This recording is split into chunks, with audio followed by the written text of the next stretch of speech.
Okay, well, thank you.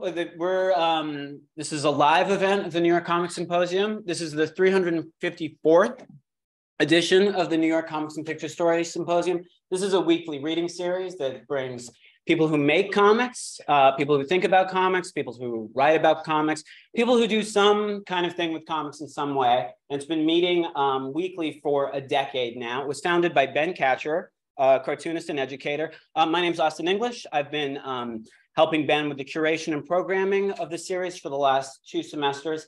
And since the pandemic, this symposium, which has met for a decade, has been mostly online, only through Zoom. So we're very excited actually for tonight's edition, because I, as an attendant of the symposium, always used to see events here in this room. This is the Bark Room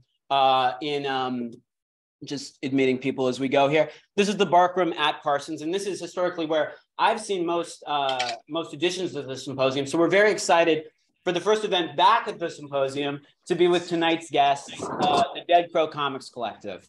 And I just want to say, I'll just say a short paragraph about them, and then I'll turn things over to them. I've worked with comics and in comics for many, many years, and my interest in comics is always unraveling some kind of historical conservatism within the medium.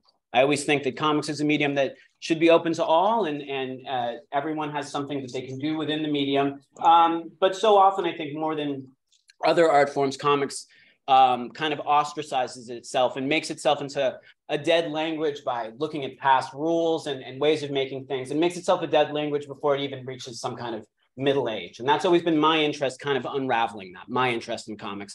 Now, about 3 years ago, I saw an anthology from the people sitting here and some other people that was called Tinfoil #1. And looking through that anthology, it really was my thesis of comics done in a much more vibrant and beautiful way than I can imagine. And since seeing that publication, since seeing Tinfoil #1, this collective has many more publications. People are, let me just mute some people here. Yeah, sorry, Nick. So since seeing that publication, I've seen this collective. There's 4 people here, but there's many more members. They've published many publications, and they've done a lot of work within comics in San Francisco and in New York.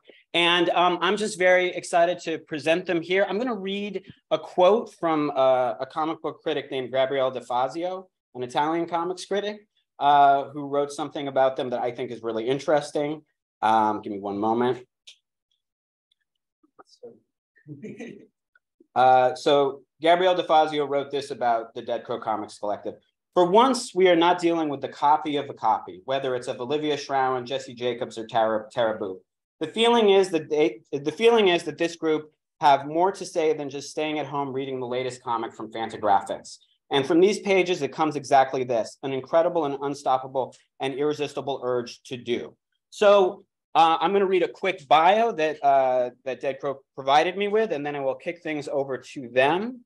The Deadcrow Comix Corporation is a shadowy network of American underground cartoonists and dreamwalkers, originating in San Francisco, California, circa 2008. Without further ado, here is the Deadcrow Comix Collective.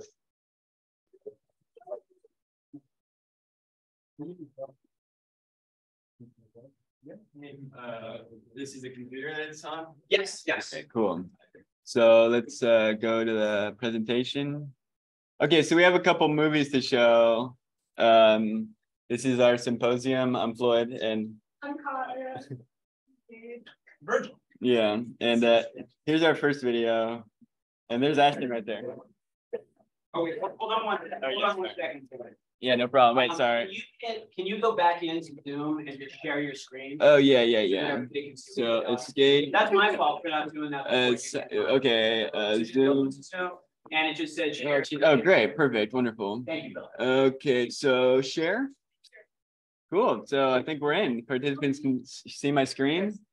Okay. Yeah. Is sound on? You know, I don't know. No, sound should be okay. playing. Cool. All right. Well, let's see. So here's the video.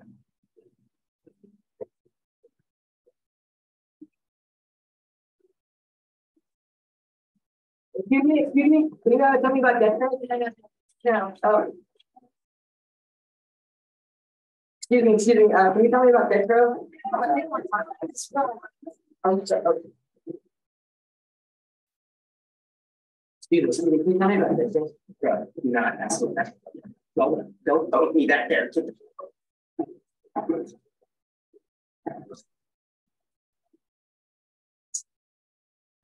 me. Can you tell me about Deadcrow?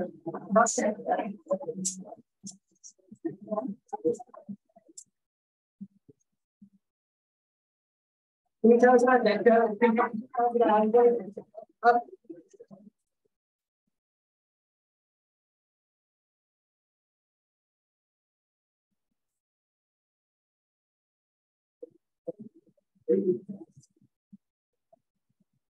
Excuse me, man. Can you tell me about Deadcrow Comics? Can you tell me about Deadcrow?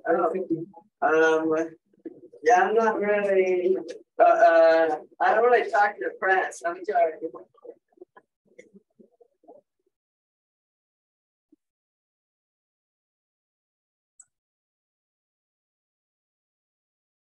So yeah, it was made by Ethan, who's right there.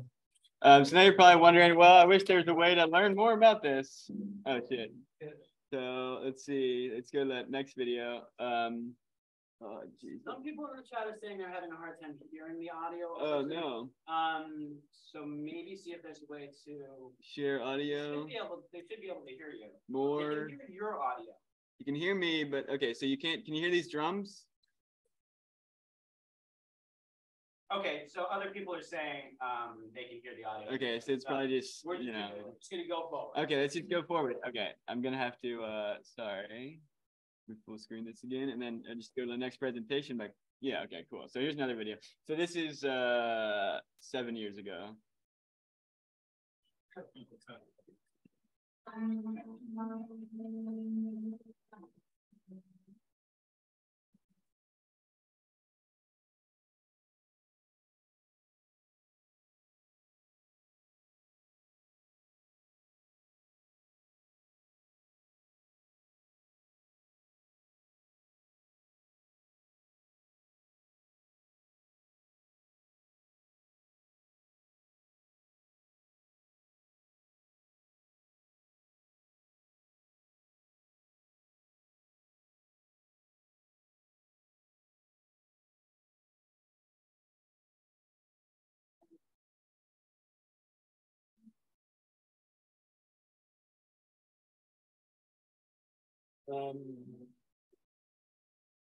Yeah, so that was 7 years ago.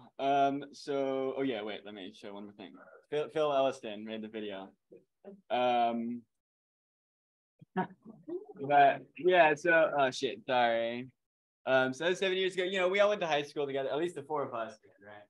So okay, let me go to the next slide. Okay, cool. So this is the first issue of Goat Milk Z #1. Deadcrow Publishers. The cover is drawn by Virgil. You know, there's some politically incorrect content on the cover, but you know, we're sophomores in high school, right? It was a different time. Yeah, so you know, we made this zine. I think you know we're doing stuff, right? Like we were just like, you know, hanging out and stuff, you know, and then it just was like, you know, wanted to do a zine, you know, we were like 15, right? Yeah, it's, you know, not great, you know, but that's, you know, whatever. Yeah. But, you know, so that's the first issue. And it's, okay, this is the third issue, you know, they were actually printed at large, like glossier sizes for the third issue. This is just another zine from 2017. This is the second and a half issue. And here's the interesting thing is that, so, you know, in high school, right? So does this work? When we were starting it, right? Like, I remember we were talking about names to come up with what name we wanted to come up. And I asked you, you know, I asked Virgil, what name would be good for like a fake publishing company, you know? And he said, he's got a good one, Deadcrow, you know? And then I didn't really understand it at the time, but you know, there are these people, Gwydion Brain and Jefferson Brain, you know, and they, you know, went to our high school, and Gwydion was like, "Oh, I get that. That's a funny inside joke," you know. And so I always wanted to ask, like, what was the inside joke? You know, I thought it was like it had to do with Bruce Lee's son in The Crow and him dying, you know. But but then it turned out I asked Virgil last summer, and there was can this be seen? Can I move this bar? So this is technically the first ever Deadcrow comic, written and drawn by Jefferson and Whittian Brain, you know, and Virgil was also affiliated with this. This is actually called The Adventures of Tinfoil Man, which is interesting because we later did a comic called Tinfoil, but I came up with the name for the comic, but there's no way that I could have known that they did this when they're like, this is 2008 or 2009, you know? So yeah, that's kind of interesting. You know, it says Tinfoil Man. Oh yeah, shit. Oh God, what's happening? We're cool. Austin, there's some weird stuff happening over here. But well, there's this new school source preview. Oh, here, maybe check it out. It looks different over here. See? Oh, yeah, strange. Bizarre. I mean, yes, it does look much different here. Oh, I think you just said. Oh, full screen? Oh, you tap it with your finger? There we go. Okay, so this is well, tap here. it's hard to move this. Okay, so Great. this is that's me, and there's Virgil back there, and this is the new table at Zine Fest, SF Zine Fest in 2016. And there's Andrew Goldfarb walking around. That's my friend and there's Kai. And Kai, he's Kai, yeah. And he's an important person.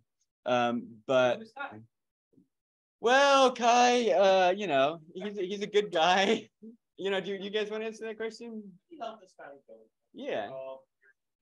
Yeah, he's we just don't really kick it like that. But he's a good kid, he's out there doing his thing. There's a picture of me with some comics. There's The Adventures of Dick Man, drawn by Wyatt Warren, Virgil's younger brother, and then drawing by Virgil around that time. This is a flyer for the release party, because when we did, so that video was for the release party of the second issue of Goat Milk, and whatchamacallit, so we did it at this place called the SF State Club in Visadero. This very kind woman named Kui and Marie Wing, saw us and we're like, do you want to do a release party? I don't really know that was a thing, but she's a wonderful person. Rest in peace. And yeah, so that's a flyer for that. And then this other thing, Fuck Bone, issue 1, Deadcrow Publishers, as you can see. It didn't actually come out, but this was something that because we wanted, I think, what I was thinking was like Goat Milk would turn into something kind of bigger, like we'd doing more just like comics, and kind of like flexing, skis. So like Virgil came up with the name for Fuck Bone, because it's like, a fuck bone sounds like an instrument to have sex with, and also fuck and bone both mean words to have sex with. So that's the cover for the hypothetical first issue. And then this is Teresa and our friends Teresa and Lucas. Here's a picture of this guy. He's a photographer. His name is Carlos. He organizes shows. He got in a lot of trouble, but I know him vaguely. This is the cover for Tinfoil Comics, issue 1. That's the issue that I saw. Yeah, so this was put together mainly in late 2019, but it came out early 2020, and we kind of thought like, oh, we got this great product now, we'll take it on the road. Here's some stuff. Oh, well, this is a cover by the wonderful Nick Fowler, It's Tinfoil 2, and Tinfoil 4, that's cover was by Jade and Olga. That was, I can get into that in a second, but these are pages from Tinfoil 1, I think. The people that came together at that time were like, it's just stuff that it just made sense. It was obvious, it was like these people should be like in a comic magazine together, So that's Olga's comics. She went to our high school too, she's a wonderful person. She lives in Germany, This is a comic that I did for the first issue of Tinfoil. This is a comic by Claire Bivens. It's a really beautiful and sad comic. I can hold it there for a second. You guys can look at it. This is from the second issue of Tinfoil, and then I'm gonna go to the next page. Yeah. So I'm gonna kind of try and breeze through this stuff so we can get to because we all did individual presentations also, but this is like this initial thing is kind of covering the history of all this stuff. So there's like a feel for it, This is Claire Bivens. This is Sarah Kirby. This is Griffin Musser, Bay Area person, but, wonderful person, wonderful guy, time wizard. He made this beautiful comic. This is Sawyer Archelick, who's, a wonderful person in San Francisco. He makes a comic magazine called Swag Comics. It's like, very small, and they're like $1, but it's kind of like anthology things as well. And this is a great comic that he did for Tinfoil 3. And Tinfoil was all very much like East Bay Area kind of centric. This is by Maple, who's someone that Jade has known for a really long time, and I've known for a long time too, who also went to our high school. They did this great comic about shoplifting at Safeways from Tinfoil 3. This is Chaia and Ethan from Tinfoil 4. So Domino over there published the 4th issue. Well, we did it together, so it's like a co-publication, and it's Domino and Deadcrow. And so all of the things in it were collaborative, made by more than one person. And so this is Chaia and Ethan, friends, lovers, siblings, strangers, enemies. This is the inimitable Nick Fowler and Minnie Slocum. They made this beautiful quilt. Wonderful people. Again, this is a giant quilt. They, took a photo of it. It's really enormous. These are comics. This is a collab comic from Tinfoil 4, also by Christian Costello and Miles McDiarmid of Freak Comics, who is kind of like the other Bay Area comics, underground comics squad. There's like some overlap. They're wonderful people again, and Christian, he's now, he published a book with Oni, and, Miles is working on this beautiful book, and, they're all wonderful people. This is a great comic that they did. This is the cover for Tinfoil 5, and it only lasted for 5 issues, right? So like, this cover's by the artist Good Boy Evil, who me and Jade live with, and, we've also went to high school with him, and it's kind of like a moratorium. This is a comic by Virgil. He'll probably talk more about it in his presentation, though. This is by Teresa, who I showed a picture of earlier. She's, a very wonderful person. Again, I will add. She made this comic. It's beautiful. Yeah, I mean, you can tell. Looks great. This is by Jade. Jade might talk more about her comics, but this is by Jade. A very beautiful comic. It's wonderful. This is by Alexia Solomon Ike Schwartz, and it's a really good comic. It appears in the 5th issue of Tinfoil, and for people in like the Bay Area underground scene, it should be a comic that you reread because it's important. There's some messages about society in here, and I think it's one of the best comics that we've ever been able to publish. This is by the artist Maybe Later, who is a wonderful person. He they just, well, I guess, he, they're anonymous, wonderful artist, graffiti writer, wonderful person, I can't really say how I know them. And, but, he's a wonderful guy. He did this beautiful comic for Tinfoil 5. It's very beautiful. This is by Good Boy Evil. And all the tinfoils, and this is the back cover by Sarah Kirby. And, yeah. And then, yeah. So that's tinfoil. And, then, us and a bunch of other people from the Bay Area kind of were gravitating towards New York afterwards. Everyone, you guys all have your various reasons. Everyone has their various reasons, but so the logical move for me, like, because I was editing tinfoil, was like just to cut it off and start something else. I like being able to define eras. I like being able to have things have like significance in that way. So that was the end of it. And then in New York, there are new magazines now, but it's still very much like a bi-coastal thing. In fact, I'll probably get back to San Francisco soon. It's always like, it's the type of place where you're never far from. But this is the first issue of Jaywalk Comics, which is edited by myself and published by Domino. Separate thing, but there's still a lot of similar people involved. Like this is the pages that Wyatt did for Wyatt, Virgil's younger brother, for Jaywalk. And Jaywalk's a little bit different because we're trying to do longer stories, black and white. We're trying to reach more people. I think that the model for tinfoil for me, from like an editor standpoint, was like Zap Comics, and then the model for Jaywalk was more like arcade. as something that comes out regularly and has ways to showcase artists' longer form stories. You know, this is by Angela Fanch from the first issue of Dreamwalkers. Yeah. Like for people who don't know what Zap and Arcade are, Right. what would be the difference to you? Well, Zap is, I mean, I don't know, more experimental, collaborative, free form. You know, and Arcade's more like they're slightly more polished, but it's still like very much underground comics, you know, and underground sensibilities, and slightly more, you know, polished, though, longer form stuff. This is by Ariel Cooper, who I never met personally, but you know, I'm a big fan of her work. She's a Bay Area person as well. She's a wonderful artist.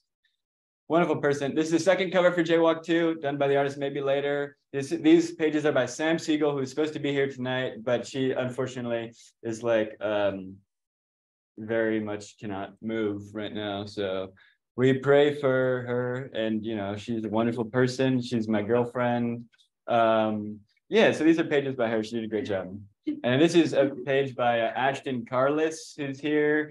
And you know, he's a nice guy. I met him when I came to New York, but you know, like Jade and Sam Jade goes to Cooper Union now, and Sam and there's Angela Fanch walking in. And you know, I met him over here, and you know, it's like because Jade and Sam went to Cooper Union, and Ashton goes there, so there's kind of like some cross pollination. You know, I'm very interested. You know, cross pollination. Ashton's a wonderful person. We've known each other well now. You know, he's a very kind, nice person.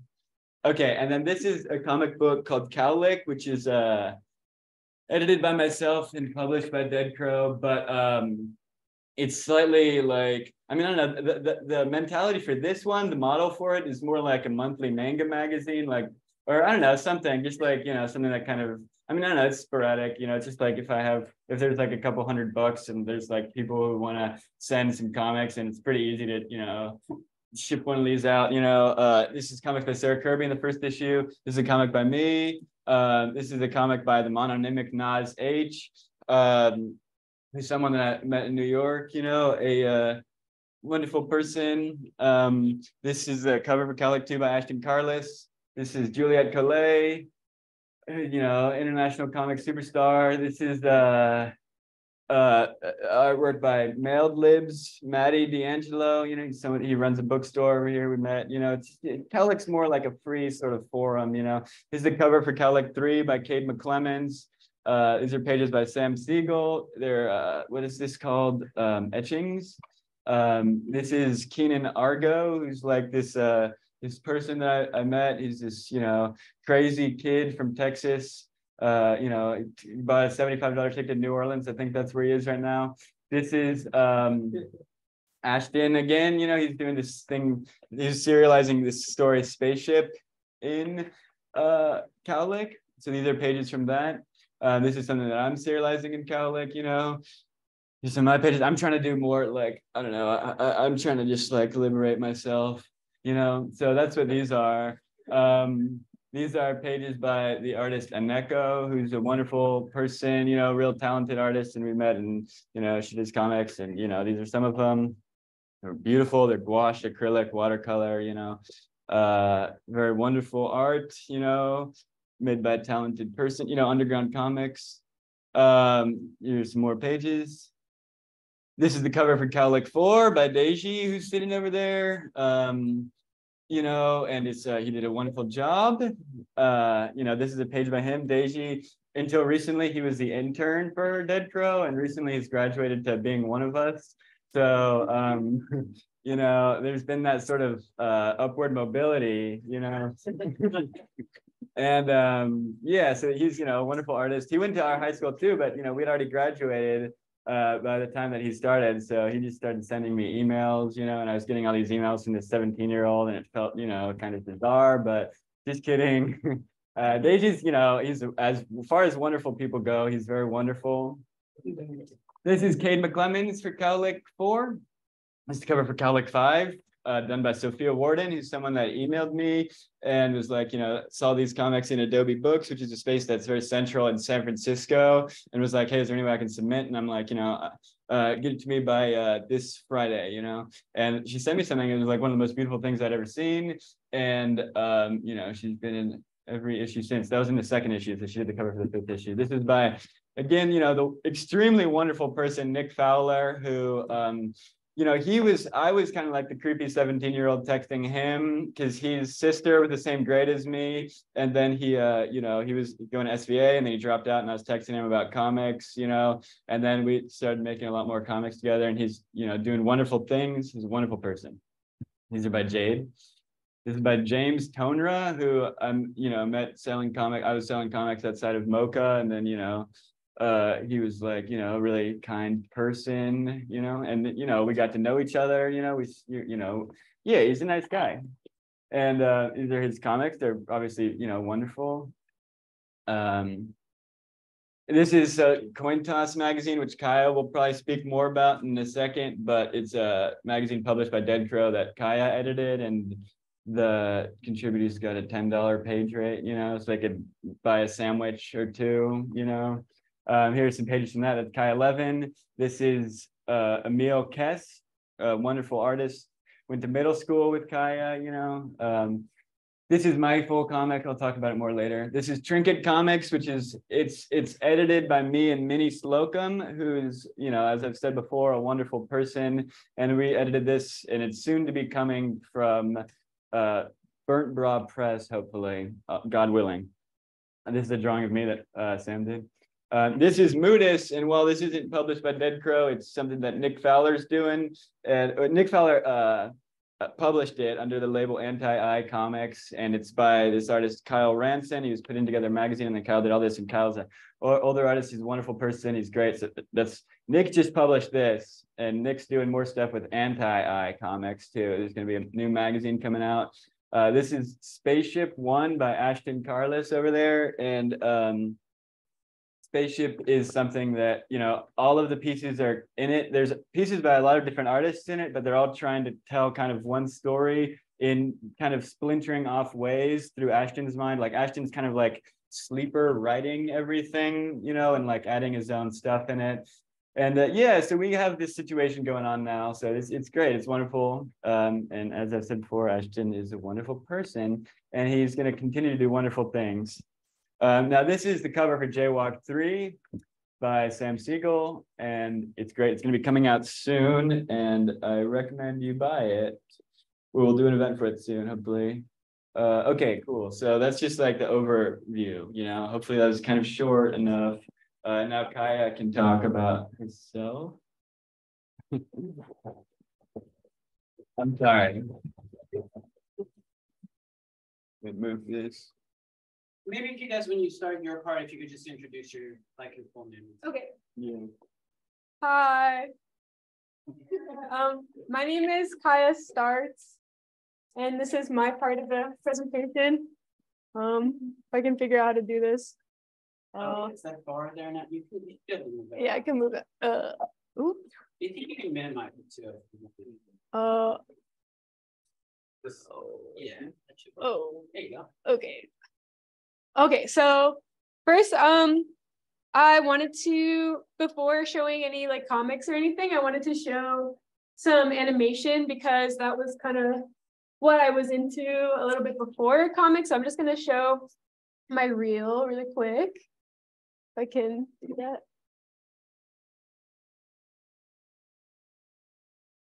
Hey, little doggy.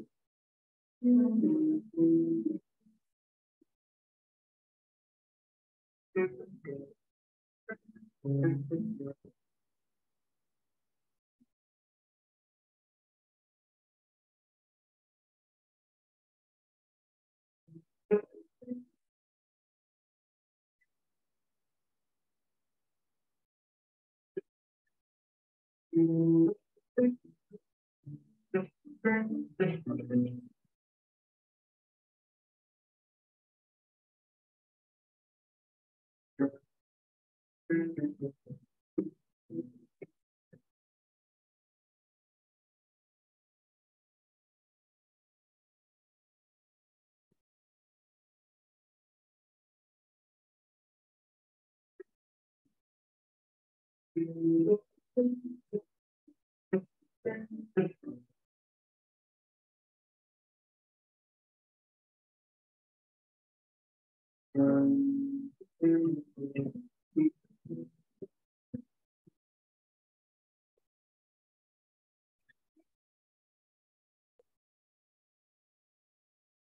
you, everybody. Okay, so after taking a look at the animation, I wanted to talk a little bit about book and zine making.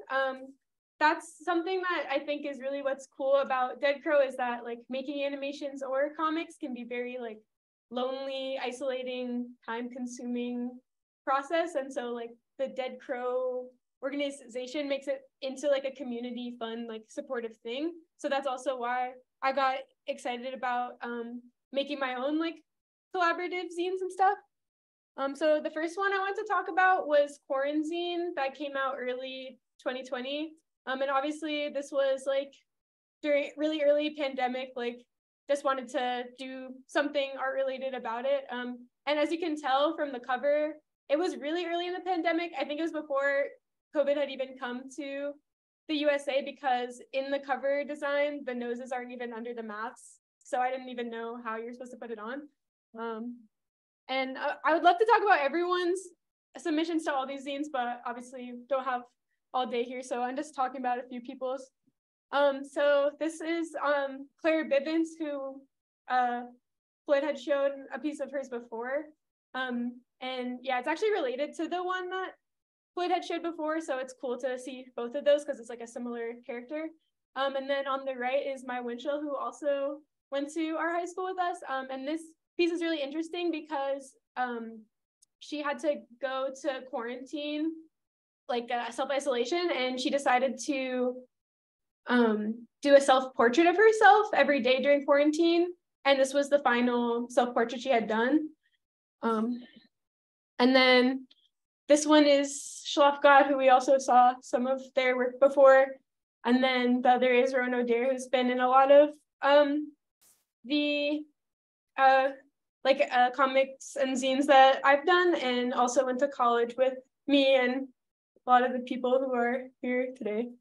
Okay, the next one I wanted to talk about is Beautiful Green zine that I actually did in collaboration with Ethan, who's here and who made the video earlier. So this zine was a little more broad. Like, it also had comics and illustrations, but then we also had photography and poetry, and writing in it. But obviously for right now, I just wanted to show the illustrations because that's more relevant. But I thought showing these two was a good demonstration of the range that we had in this zine, because like there was like this more abstract type of stuff from Pat, and then more kind of adjacent to more Deadcrow-y type characters, illustration, like really heavy detail stuff from Sawyer. And then we also have a collage from Ava Poon, who is in the building. And then also from, this was, Floyd showed this earlier, but that was the collaboration that me and Ethan did. And then the final like zine thing I wanted to talk about was Coin Toss magazine, which, as Floyd had mentioned it before, it was the first zine thing that was published, printed, and distributed by Deadcrow, and then I edited it, so it was like a collaboration thing. And then so some of the work I wanted to show from that one is Ava Dennis, who is also in the building, drew the train one, and I just love this one because it's so like New York to me, and obviously someone who spent a lot of time thinking, drawing on those benches type of thing, drinking coffee. And then next to it is Eric Goings, who was actually someone that I met on the train and like saw drawing. And so our only communication after that was online. So I've always really appreciated that he wanted to like continue to collaborate and submit to the magazine. That was super awesome. And then we have Hope, who we saw this piece earlier in Floyd's presentation as well. And then also Natalie Rezick, who is in the building, and this, unfortunately, you can't really see the piece super well, the words in it, but basically it's like kind of like a board game where each square is like a different like decision you could make or thing that could happen to you that day, and some things are like okay, I won't read it, but some things are like more just like mild, and then some things it's like, whoa, like you did that. Okay, and then okay, so now that we got that stuff out of the way, time to talk about my comics. So this is an excerpt from Nib and Borba, which was that's like my longest form comic that I did so far. And it's basically just about these two characters. And in this scene, Nib is experiencing insomnia because of a nightmare related to a robotic dog. This is an excerpt from working at a comic book store, which there's a lot of lore to this one. It's actually made for Austin's magazine, but is it comic art? And basically that magazine's just about like happenings, news about comics. And so me and Austin had a similar experience of working retail at a comic book store. So he had asked me if I wanted to make a comic about that. And so the store that I had worked at is a local chain to New York that, yeah, maybe you could figure out which one it was, but they have like a lot of different selection, but a very heavy emphasis on Marvel and DC comics. And if you know about that world, you know about Wednesday is New Comic Book Day, and in the morning, everyone's coming in for those incentive covers. They're all really excited. So this comic was mostly just about that, like everyone's coming in the morning here to get their Superman, like that's what's going on there. And then this is a comic that is going to be coming out in Jaywalk 3, which if it's not coming out like this week, it's coming out really soon in the next couple of weeks. It's at the printers, yeah, it's on its way. And this comic was about a ghost that's looking for its next body in its next lifetime. I realized later that the character design kind of resembles something else, but it is a ghost. And if you're wondering, yeah, but if you're wondering why it's spelled like that, the title, it's kind of a weird title. Like, what is that? Well, you're just gonna have to read it.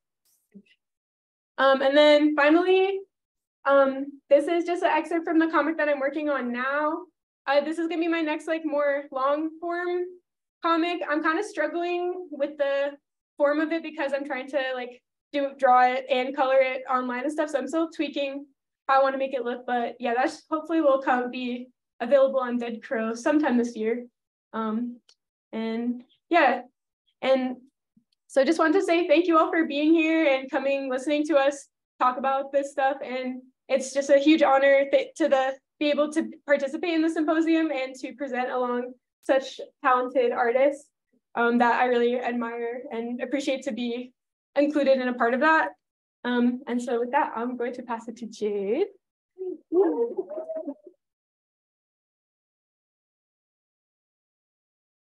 Hello, my name is Jade.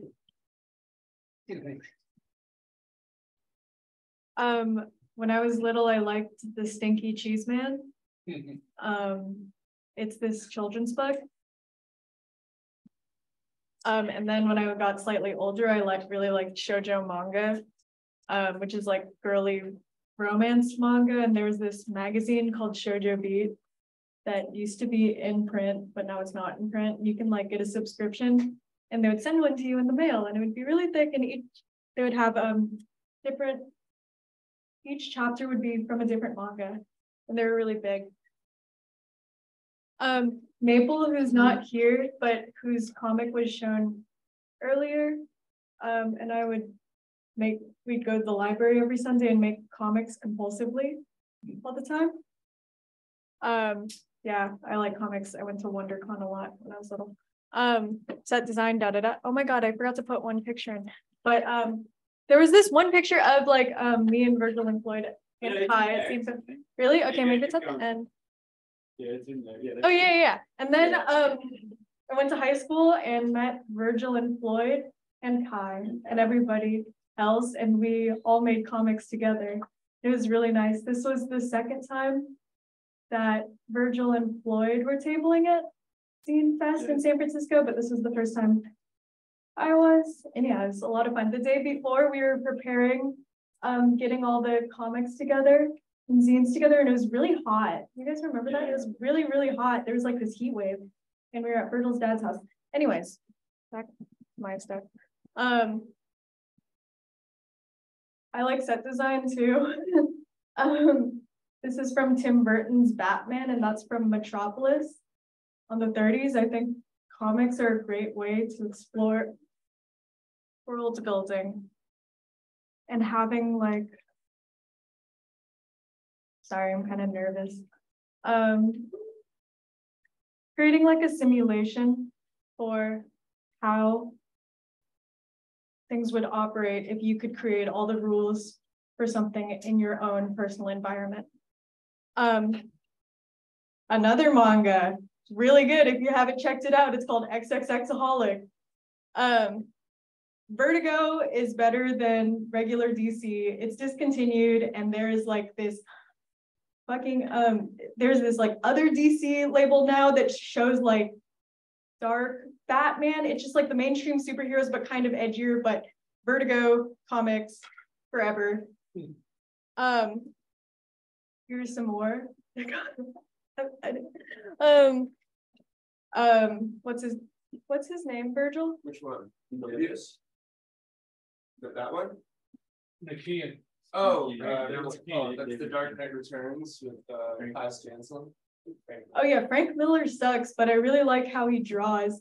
And Dave McKeon is really awesome. He always combines photography with his drawings, and he kind of reminds me of Phil Savinkiewicz, how each panels of his comics are always different. They always have a completely different medium and style. So I really like that stuff. Asano Inio's Girl by the Shore, a great manga, and then I don't know what that's called by Mobius, more inspiration. And also I like to take photographs. So these are from my home in San Francisco and from the crane yards in Oakland.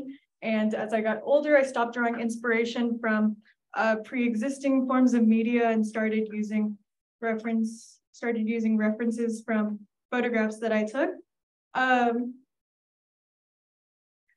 in combination with fantasy worlds, which made it more personal. I also paint, so then I started using photographs as references for the paintings, but they always still kind of go together with comics. In all my paintings, there are always these like little boxes, like other drawings. I get really distracted really easily, so it's always nice to have little drawings within a larger image for me. Here are some sketchbook pages, and over COVID, I was quarantining for a week in Germany, and it didn't get much sunlight. So I made this like weird altar, and tiny on the beer can in the bottom left corner, there's a tiny button. Floyd in high school made little buttons of himself with a cigarette in his mouth. So that's on there. Yeah, that picture. I like making mood boards. Google Slides is great for making mood boards. I had this lucid dream one time, which I eventually made a 3D animation of, but so I wouldn't forget the dream, I made this first to remember what it was. It's like I was on TikTok on a flip phone. It was really weird. I don't know how to describe it. Sometimes it's like easier to describe the feeling of a dream in images than writing it all down, because it, I don't know, for me personally, but yeah. And then the second part, like in the lucid dream, I was kind of like a helium balloon and couldn't move. I just kept floating up, and then I went into this train and got stuck in like the corner of the train, because you know, helium balloons, you can't control them. I forgot what that was. Oh yeah, and then in the end there was this airport with volcanoes in it. Airports, bars. And then here's the 3D model in the end. So this is the first render. I kind of messed it up and the screen was like far away from the phone, but then it worked anyways. And then here's the second part of it. I was just kind of testing out the software. So with the pieces from the lucid dream, I didn't really do anything with them, but then later I used the renders for an AV final. And the plot of the story that I was trying to tell was that there was this omniscient tesseract who was in search of the perfect image, and he wanted to talk to the viewer to ask them if they could help him find the perfect image. But it's a joke because there is no perfect image, and he wanted to go, the omniscient tesseract wanted to go inside the viewer's mind, because I think that the perfect image, like perfect, like, you know, pristine, like utopic image, like not real perfect, there's no such thing as perfect, but the perfect image exists in the potential of what things could look like, which is why it would exist in the viewer's mind. Like when you're about to go to a party and you're like on the train to the party and it's like, whoa, what's this party gonna be? It could be like really, really awesome. It could be like anything you want it to be. That's when it's the most perfect. Anyways, that did not land in my AV final. So I made this edit instead, and I'm okay with this.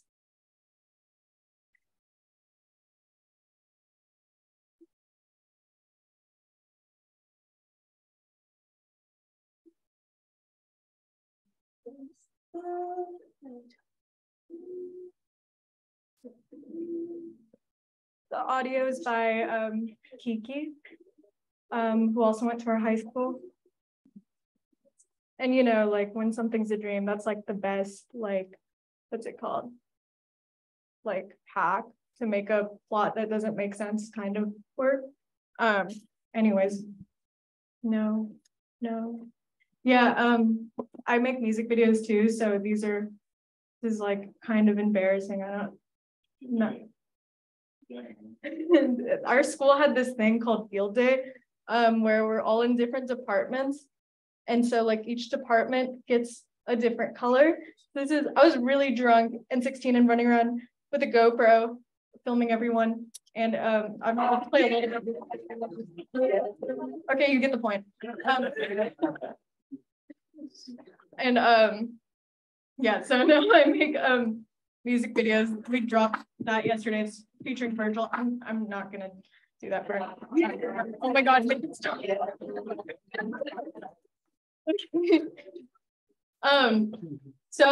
I had a solo compilation called Unfuckwithable. Yep. I don't like it when I get too embarrassed when like the stuff that I make is legible, so I kind of like make it like so I can understand it, but it looks like scribbles. But it says Unfuckwithable. And it's just a compilation of different stories. I was watching this mini documentary about 80s motion graphics machines, which are kind of basically the grandparent or parent of like After Effects now, where like in like 80s, with 80s motion graphics, it used to be controlled by this really big machine with a bunch of little knobs, and it's sort of like how audio synthesizer works, except it's visual. So you can like turn different knobs and something gets bigger, smaller. You can turn different knobs and something goes like diagonal. So basically it was an interview with this guy who was maintaining one of the last like 80s motion graphic, like professional visual synthesizers. And then this is a comic. I can't remember exactly what the details were, but it was about an anatomically correct city, and there was an agent in a secret sect of Greenpeace who wanted to assassinate a mayor, and the mascot of the city was Minion, the Minion. And I never finished it because I don't really finish a lot of my comics. This one is for Sawyer Archulix Swag Comics, issue 3 or 4. And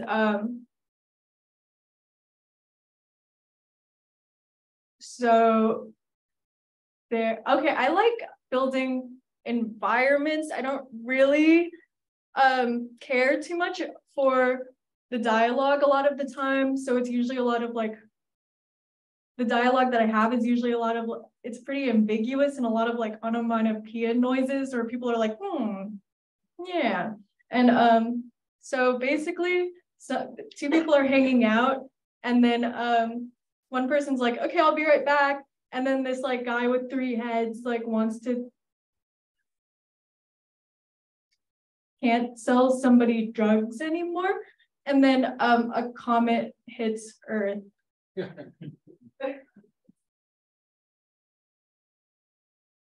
This one's embarrassing. I don't want to talk about it.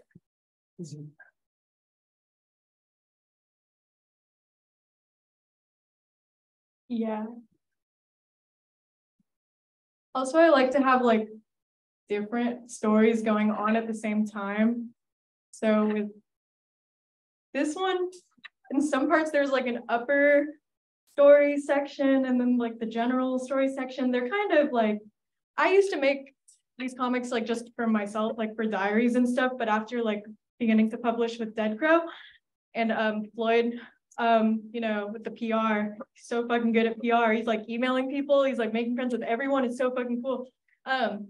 He's really good at that. And then people were actually reading the comics and it was kind of surprising. And we're liking them too. And it's really awesome.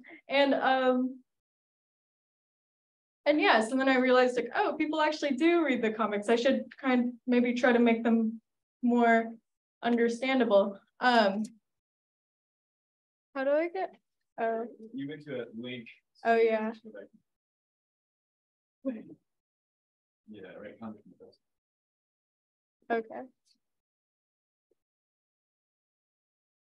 Oh wait. Actually, I forgot to add a slide, so I'm gonna go into a website real quick. Jade, do you have stuff from your Jaywalk 3? Yeah, I'm finding it. Okay. Thanks. So that all those comics from Unfuckwithable were from 2019, 2020. This is my blog. This is not related to comics, but I like post links about like, I'm making a video game too. So I post updates on my video game and have like random movie lists and reading lists for cool stuff. And I write my weird essays and post them there sometimes. So for comics, this one was for Jaywalk. Yeah. Jaywalk 3. And I'm sorry. And so it's about a private detective who goes into a holographic map and teleports to a town where he can't hear, or where he can't see anybody because everybody's turned into a single consciousness, which he can access through radio frequencies. So it's kind of like an endless radio station where you can hear everybody's thoughts simultaneously. And so his mission is to go to the radio tower and decide if it's better if everybody should stay within a single consciousness or if he should destroy the radio tower and divide everybody up into individual bodies again. What's that? Could you maybe zoom in on this a little bit more just so I can see them? Yeah, here are 4 pages of this. It's an 8-page comic. It doesn't actually make that much sense.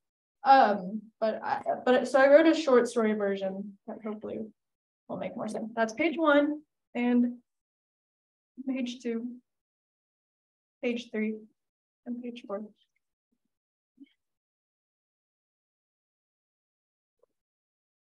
And then this was for Trinket, which is published or edited by Floyd and Vinnie Slocum. It's yet to come out. Yeah, here's the whole comic briefly. I tried to put as little words as possible. There's somewhere. There's somewhere.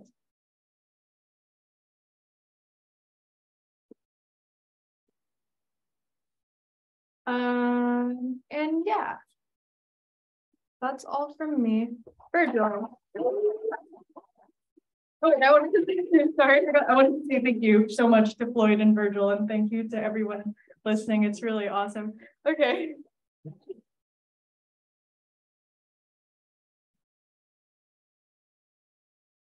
Hello. I'm bringing my laptop because I have lots of speaker notes. Okay. How do I go back? Where's the? Okay, yeah. Comics as I know them. I just wanted to give you a little like, you know, howdy doody on how I look at comics, how I got to where I am. You know, thanks to Floyd, really, founder of the Feast. He did it's an incredible thing. All right.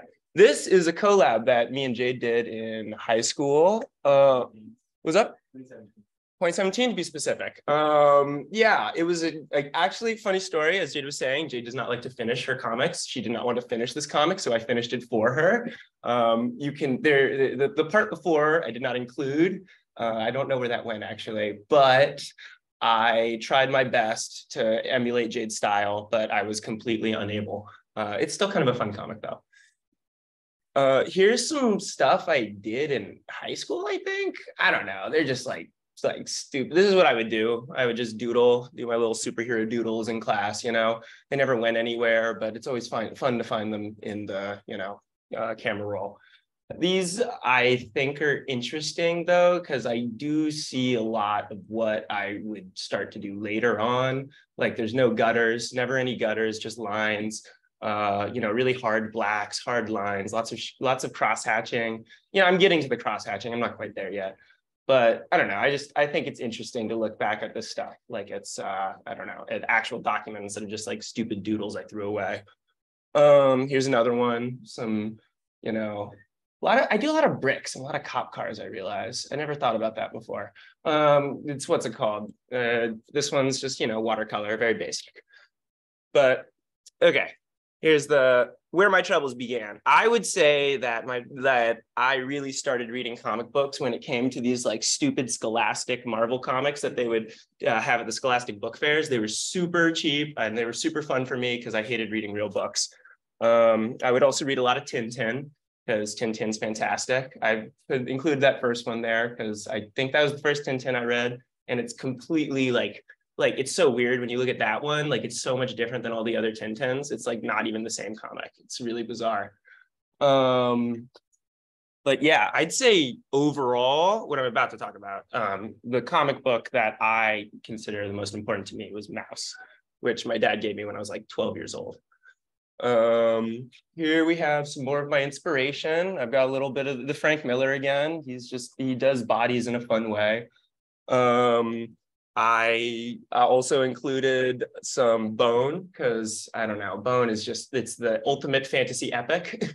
And it's really well drawn. I think it's like some just great like black and white fantasy storytelling.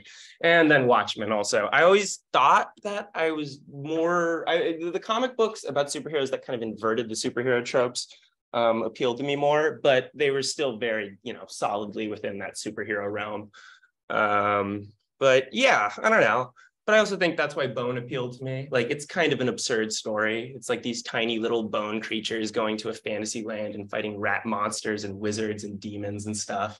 So it just had this like kind of freedom of creativity and just ideas that really appealed to me, I think. Here's some more stuff that I really liked. I really liked The Buddha, right, by Osamu Tezuka, which my dad got for me. He got me like the whole series. I just always thought that it got me really interested in kind of like the idea of historical narratives and reality and how comic books are able to just reflect reality in this like not a one-to-one way. Like they're able to kind of tell history, they're able to tell personal stories, as you can see with Mouse, but then at the same time, they can really like, I don't know, it's quite a discursive method in that way. I really like this other comic book on the end too, The Cartoon History of the World by Larry Gonick Jr. I always really liked these comics. They're just history condensed. They're just essays really with really good doodles. And as you will see later, that's a lot of my work.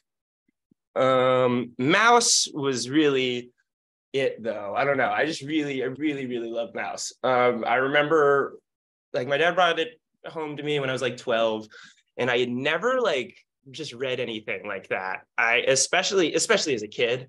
I really liked the juxtaposition of someone's, personal life within this historical narrative, because it has this very interesting parallel story where it jumps in between like the interview and then the actual experience, which is, I don't know, just that concurrent storytelling, I think, is really important in terms of comic books.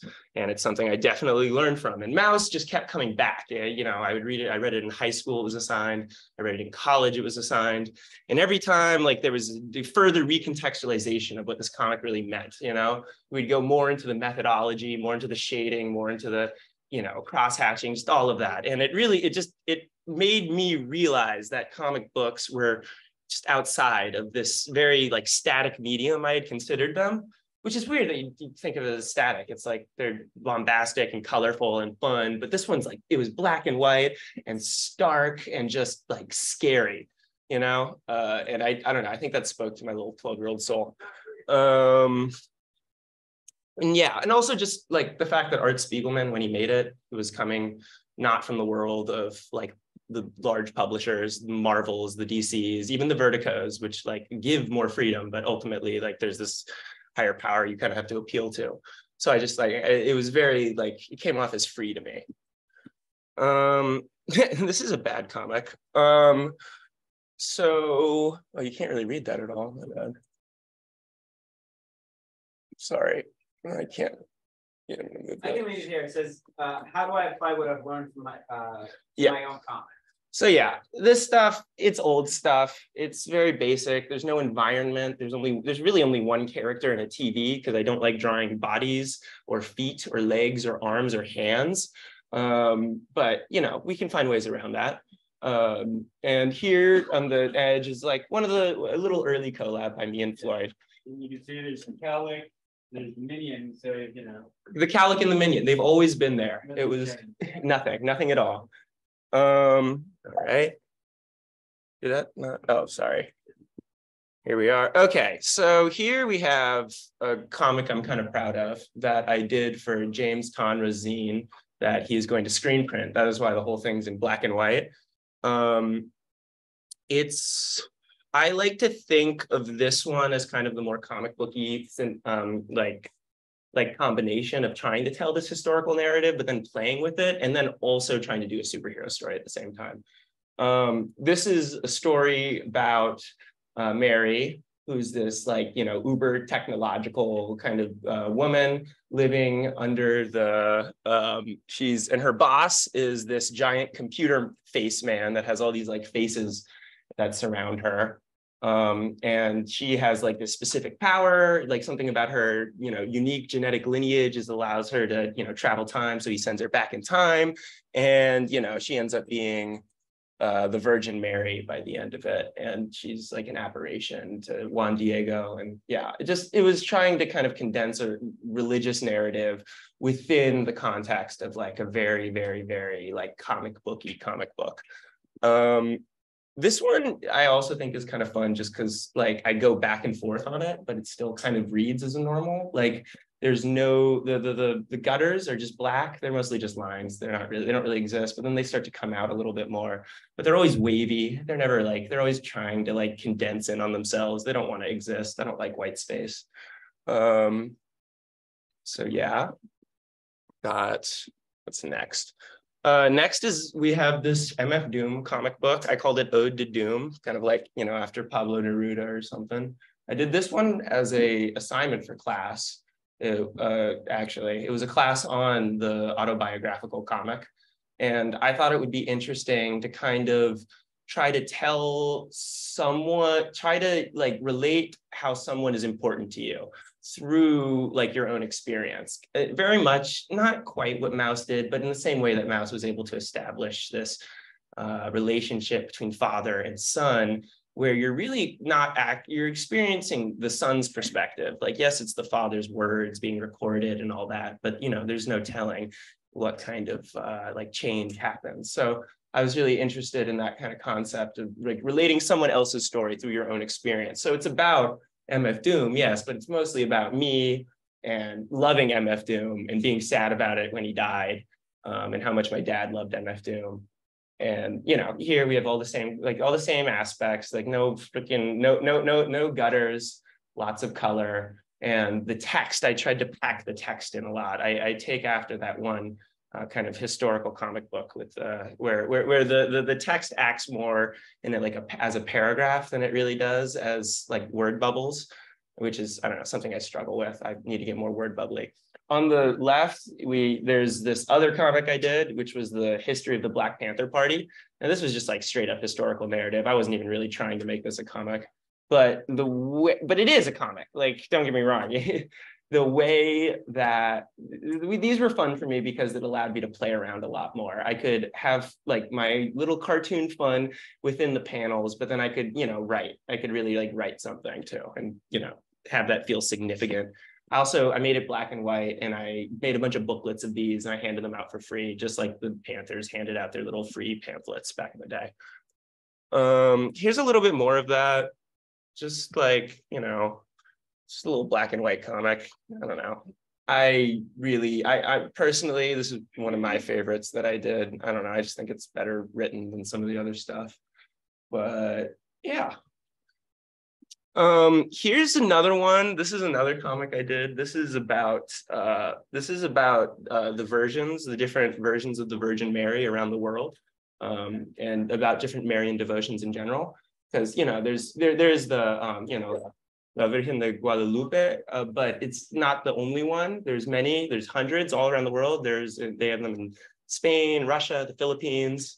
So this is a concept that, like, this transmissibility really interested me, and I wanted to create a hybrid medium that would kind of like reflect her, really, someone who kind of resides equally in like the literary and the visual.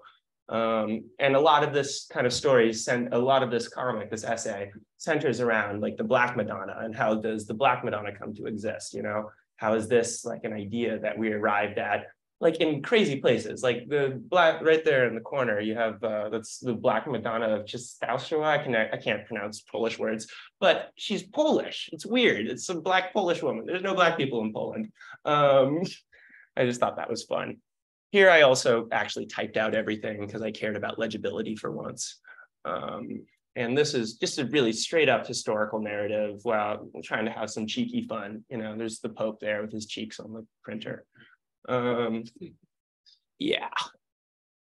So I wanted to include this guy too. Just a little shouts out. I know he's fun. Scott McCloud did his little how to make comics. I never actually read Understanding Comic Books until like way later, but I always had making comics, which I don't know. I make comics, so it was super useful. There's this one page in it that I didn't put in, but I love it. It's my favorite page in like any comics journal, like guide thing ever, where it just shows all these different emotions. It's just like 72 different emotions that you can like model after. And I don't know, they're all the way he draws them, but it's interesting to see how someone can kind of reduce it into a like a graphic form. So yeah, understanding, making. I don't know why I put an animation there. Here's Payman Town, Floyd. I do not remember. Trinket, really cool. Cool. So this is Payman Town. This is all a little excerpt of the second issue of Crux, which is yet to come out. I've not talked about Crux yet. I will talk about Crux. This is just a tiny excerpt from it, Crux is a story about the really generic city that is under this terrible, like kind of demonic haunting that is really just, you know, gentrification and all of these. So in this comic, you have the, what's it called? The demon, my main guy, Payman, and he possesses, or rather repossesses the body of landlord, because why not? So here, I don't know, mostly I'm kind of exercising a lot of the things I think that I had gained. I do think that this one specifically has more room, like the word bubbles are kind of able to work on their own. And like, there's just a lot more spacing. I don't know, I liked this comic. I thought it was really like super not busy. And it's been helping me construct my other comics in the future. And here's Crux. I didn't want to put too much of Crux in because it's just like really bright and there's like a lot of it. And you can, if you really want to look at it, you can look at it right there. But I don't know, Crux is again kind of this. It was my first full-length narrative, really. I didn't pay as much attention to the writing in it as I should have, but I told myself, like, if I'm not going to make this, I never will. And I made it, so that's good. Now I'm working on the second one. Crux, kind of like these other comics. I take historical cues, not so many. It's definitely much more fantasy, definitely much more superhero, which is, again, like something I'm constantly trying to like run away from, but I can never escape. I don't know, one day I'm just going to have to like accept it or, you know, completely change my style. Whichever works, whatever comes first. But, you know, ultimately, I think that the different ways that comics can be exercised, all these different formats, really do just go to show the power of the medium. And it's quite a transgressive power. The fact that you can, I don't know, just create like really stupid superhero stories, but then at the same time create narratives like Mouse, or, you know, reflect historical narratives in an actual like academic way that reads well and that people can, you know, consume. Because, you know, people don't read books all the time. They do, but not a lot, not as much as we'd think. And yeah, thank you. That was my talk.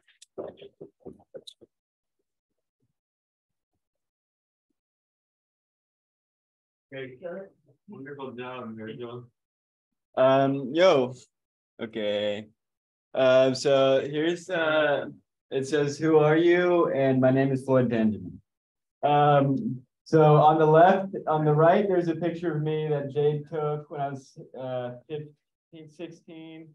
That was 2017. It was at Virgil's birthday party. No, on the right, yeah. One where I look younger. Jade took this photo of me. It's outside of a House of Air or whatever. And then the one on the left is a photo that Jade also took of me. But this was like a couple weeks ago. So yes, so you know that thing's changed. Here's a picture of me with Bernie Sanders. Here's the picture of me standing next to the artist Maybe Later. We painted a sign together in front of the Mission Skate Shop. So you know, we'll paint that sign with Teresa Panyawai as well. This is my driver's license. These are my top 10 comics of all time, and then that's on the right, a drawing by Jade of me. This is a drawing that I did. You know, don't worry, I'm getting into the good stuff. This is a drawing I did. This is another drawing I did. The other drawing was 2018 to 2019. Another drawing I did. This is also 2019. This is a piece of art that I made. This is in 2020 for a show that you know, was curated by that guy Carlos. You know, and so it was a wonderful show. Here's a picture that I made. This one is actually kind of interesting to talk about because it's like all of the images on there. They're photos that I took with a disposable camera of the room, the wall of my shower in my parents' house. Because every morning, you know, my dad would make us wake up really early, take a shower every day, you know, and every day I'd be in the shower just peeling the paint off of the, you know, of the walls with my fingers, you know, trying to make images, and then I took photos of them all and printed them on disposable camera and then collaged them together. And then this was in a show with Maybe Later and Good Boy Evil. And then, but really, you know, this is what I'm trying to talk about, which is open link in new tab. So this is my comic book that I made myself. And it took me about 1.5 years to do it. I started on the last day of 2020. And I just thought that for talking right now, I would just kind of like go through it because there are certain things that I want to talk about that can only be talked about when I talk about it, you know? And, you know, I just thought I'd do that. So I knew that I wanted to make a long comic book. You know, it's like if you've ever seen the movie Goodfellas, you know, that you might remember the famous line where it says, "As far back as I can remember, I always wanted to be a gangster." And for me, I would say, as far back as I can remember, I always wanted to be an underground cartoonist. So, you know, the bar for entry is not very high. You just have to draw comics and no one has to look at them. Ideally, a little amount of people, you know, but so yeah, this is a comic. It starts off in the city. I'm just trying to draw for as long as possible. That's something I like to do. So it's a city, you know. And what I was thinking about when I wanted to make this comic is I wanted it to kind of be like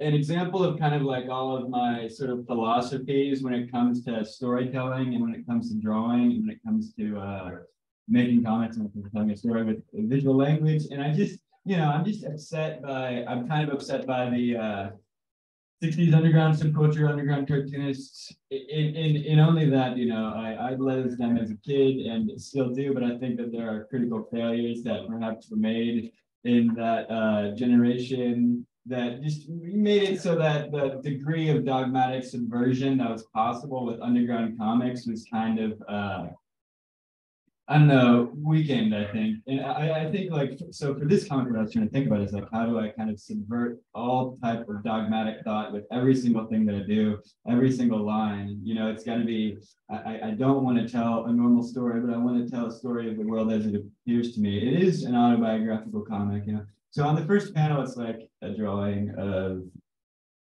a, you know, freeway, you know, and then there's this guy who's driving into a laboratory and there's this big sort of machine in there, you know, and, you know, the city is very much San Francisco, like a fictional San Francisco in my mind, you know, but yeah, so he goes in, there's this machine. And then on this next panel, what I was trying to do, this next page, what I was trying to do was I wanted to explore the concept of narrative from different angles, because I think, you know, oftentimes when I'm sitting on a rock somewhere, you know, I just go and I sit on this rock and I think to myself, you know, like what is the most integrated sort of form of art, you know? And I think that for a lot of people, the first answer would be movie making, you know, because you have all these different aspects of it. You know, you have writing, you have actors, you have sound, you have, you know, film, you know, you have the actual beauty of the camera.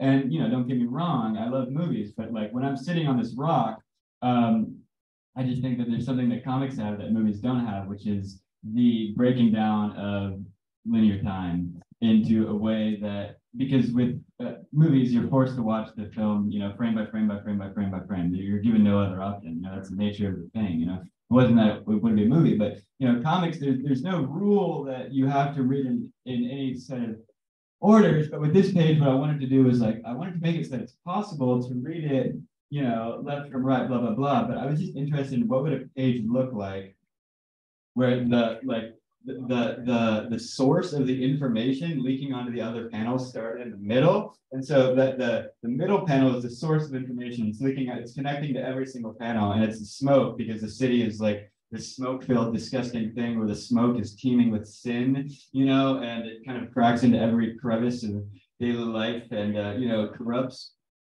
you know. So it's just like, but then also I wanted the panels to also, like, in each border panel, like each corner panel, I wanted them to work down and next to them too. So it was kind of like a circle around, you know. But yes, it was just kind of like an experiment. I wanted to try and see how it worked, you know. But yeah, and then so it starts from the next one over there. There's this giant sleeping in the city. He sleeps on the top of the city, and he's just like somewhat like a demon, you know. In my mind, the smoke of the city is so contaminated that normal humans can't go out without being corrupted by sin, you know. And so the next page is the giant sort of dreaming. He's having this bizarre dream that's, you know, muddled, you know, and then it kind of clarifies and it becomes, you know, there's this shaky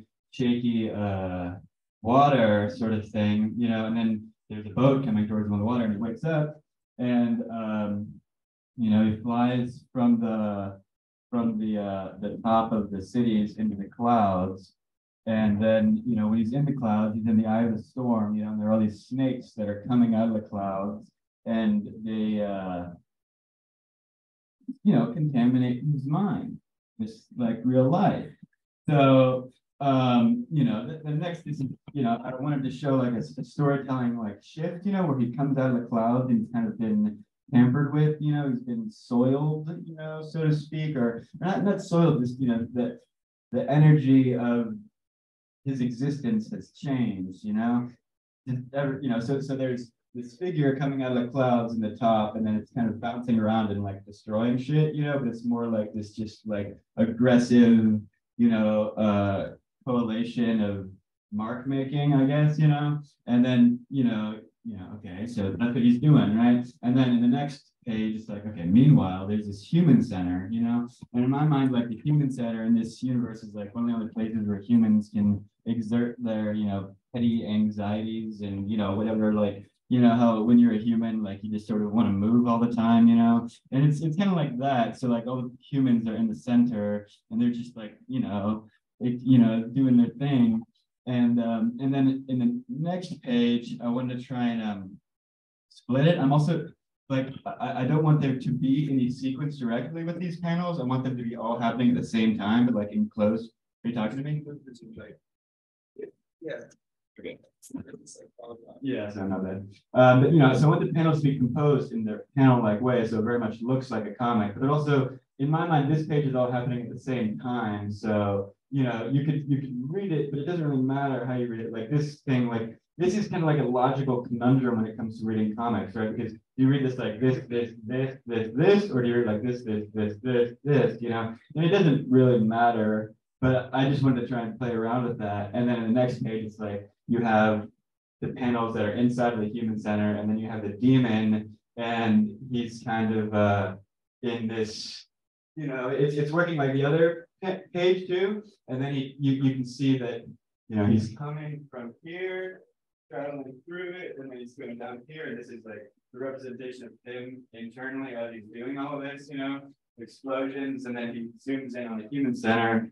And then, you know, he bursts in and there's chaos and panic, you know, and it's like, it's very scary, you know, and you know, then he just burns a bunch of shit, you know, and chops this guy's head off, you know, and like technically these are the two main characters of the story, and they're kind of, you know, I think when you're making any sort of comics, I think everything's autobiographical, basically, in the same way that I also think that nothing's autobiographical, but you know, these are the main characters basically, and they're like representations of myself. It's also a representation of myself and another person who I know, but you know, but they're also representations of myself. I tried to tell it this person that they're looking at my comic book, and you know, that they're in psychology school, you know, and I was like, you know, she's like, who's you? You know, and I was like, well, they're all me, kind of, you know. She's like, so you think you're a girl, you know? And I mean, I don't know, I just didn't really know how to respond to that. But, you know, but, you know, yeah, but like you know, they're all things that live inside me. They're also like filtered by the liminal space of whatever I can even consider myself to be, you know, and then like merged with my experiences in the world of something that I consider to be logical. But anyways, you know, the main characters, they're introduced in the last page, and then they, you know, hop into a different area while the demon is kind of wreaking havoc. So that's like the first chapter, you know. And then this is just like an interlude, because the first issue of this is composed of one sort of chapter, another chapter, and there's an interlude, and the interlude is kind of a way to collect the thoughts that kind of think of each chapter happening in like a day cycle, you know, and then like the interlude in the middle, it doesn't really look like the rest of the comic, but I'm just trying to like have these abstractions, maybe of like a dream, you know, of like things that are just kind of happening and you're not 100% aware of them. So it's just like a recollection, you know. And so then it starts the next chapter. And what I was interested in doing here was like, I wanted to have a big page, you know, where I could do very small panels, because what I'm interested in here is like, again, the flow of time. And so, you know, you can't, can I move this, or oh, I can exit out. So like, you know, at the top, there are these kind of unrelated sequences happening in the beginning, but there is like, you know, there's things happening, like, you know, he's saying a mysterious crash site. I'm not exactly sure what happened here. Jake Gumi reports, yes, Sarah, as you can see, the destruction is vast. I'm not exactly sure who or what caused it. Whatever did is suspected to be temporarily dormant. Thanks, Jay. Now back to sports. And so that's like, that's like a narrative thing, but then, you can read it like that if you want, but I'm trying to have micro comics in there also in a way that feels organic, in a way that feels like there's some quote, I don't know who said it, but it's sort of like the only way that you can perceive the ultimate is by looking around it, or like the sun. If you want to look at the sun, you have to look around it. And I guess that's what I'm trying to do with this story. And so, there's like the story in the middle, there's this person dying kind of, and then, they're having these memories of their past life. And there's a little story is being told here of them throwing a baseball and hitting the baseball out of the park, and then he just lies on the grass, out over the fence, and then the character dies, but then there's also like a face here. I'm trying to construct a face in the middle. I'm really interested in pareidolia, and I think that I'm trying to create faces and everything, because I think that that's one of the ways that you can kind of scratch yourself through reality. And like I'm also interested in narratives like this, where like the bottom panel is this person letting go of a balloon, and then you go up and the balloon's sort of floating upwards, and there's kind of it's transforming, but there are, and I wanted to kind of create that sort of situation so that whatever way you look at it, you can construct a narrative, and there is no real way, but there are things that I am thinking about that I'm putting in here also. Like, for example, this is the giant again asleep, and they're having the same dream, of the boat coming, and then what I wanted to also try doing was taking this and then shifting it into a what is the word, anthropomorphic kind of representation of the city itself moving, So I'm trying to have the panels kind of break up and turn into something, more tangible, And then in the next couple of pages, it turns more tangible. It turns into this walking sort of creature, and everything's changing about it while it's walking. I'm interested in animation. I'm interested in, there's this comic book called Color by Victor Moscoso, and I think something that's interesting about that is the first underground comic book ever published. I think it's 1970 or 71, but I think it's 70.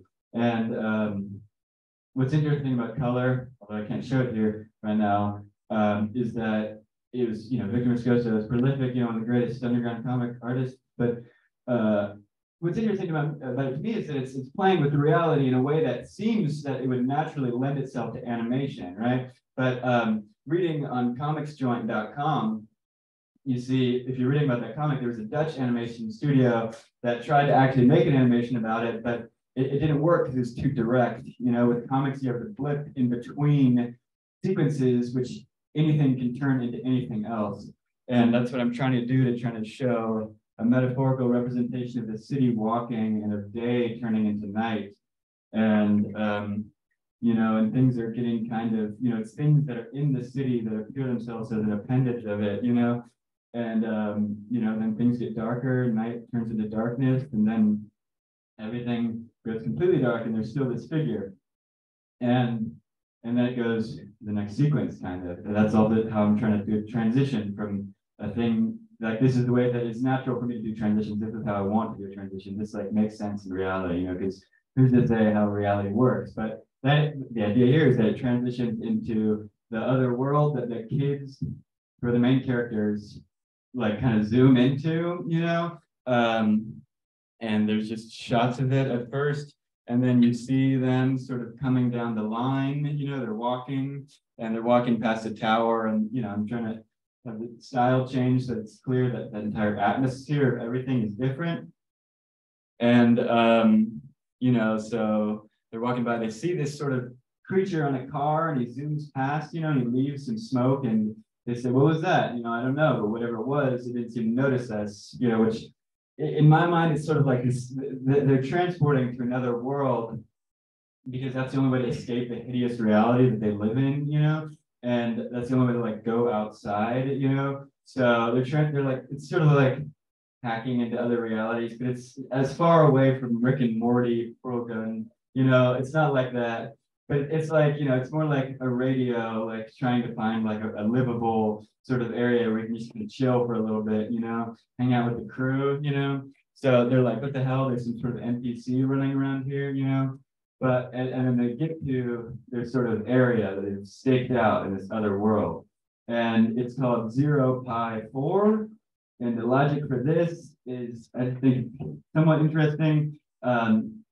It's, I'm interested in the number 4. I'm interested in the number pi as well. I'm interested in the angel number, and I'm interested in the number of chaos. But I'm also interested in, like, if you were to look at it and read it, maybe it says opia, which is like, I know that in Greek topos means place, but opia is still like, it's like utopia, dystopia, myopia, so it's like, this is my utopia that they've kind of constructed, and I like the alliteration of the phrase miasma, myopia, and it's 12 letters, but it can be oscillated between 13 letters. So there's the 1, and then it'll be 2, so I'm interested in the oscillation between 12 and 13. If 12 is like order, like time, then 13 is like chaos, and so, it's all stupid, but I just thought I'd give myself a chance to explain myself, Anyways, this is pretty much the end. The NPC character is sort of driving away, and it turns out that he actually does have free will, which is what he's thinking to himself, And then there's this other interlude sort of thing, catching breath, and memories. There's a drawing in the back, And I think it's an autobiographical comic because to me it has to do with my reality, the way I perceive reality. My continuing, like realization that reality is like completely insane and psychotic, and trying to grapple with it, trying to come in and out of reality. I think that there's no direct way to appropriate reality, and I think that that's something that Clifton Green did well, even though it's like the autobiographical comic. It's like, it's everything becomes autobiographical, I think, because it's like it's an exorcism within yourself of this sort of unrealities that exist and that are thrown in your face all the time, and you can't deal with it.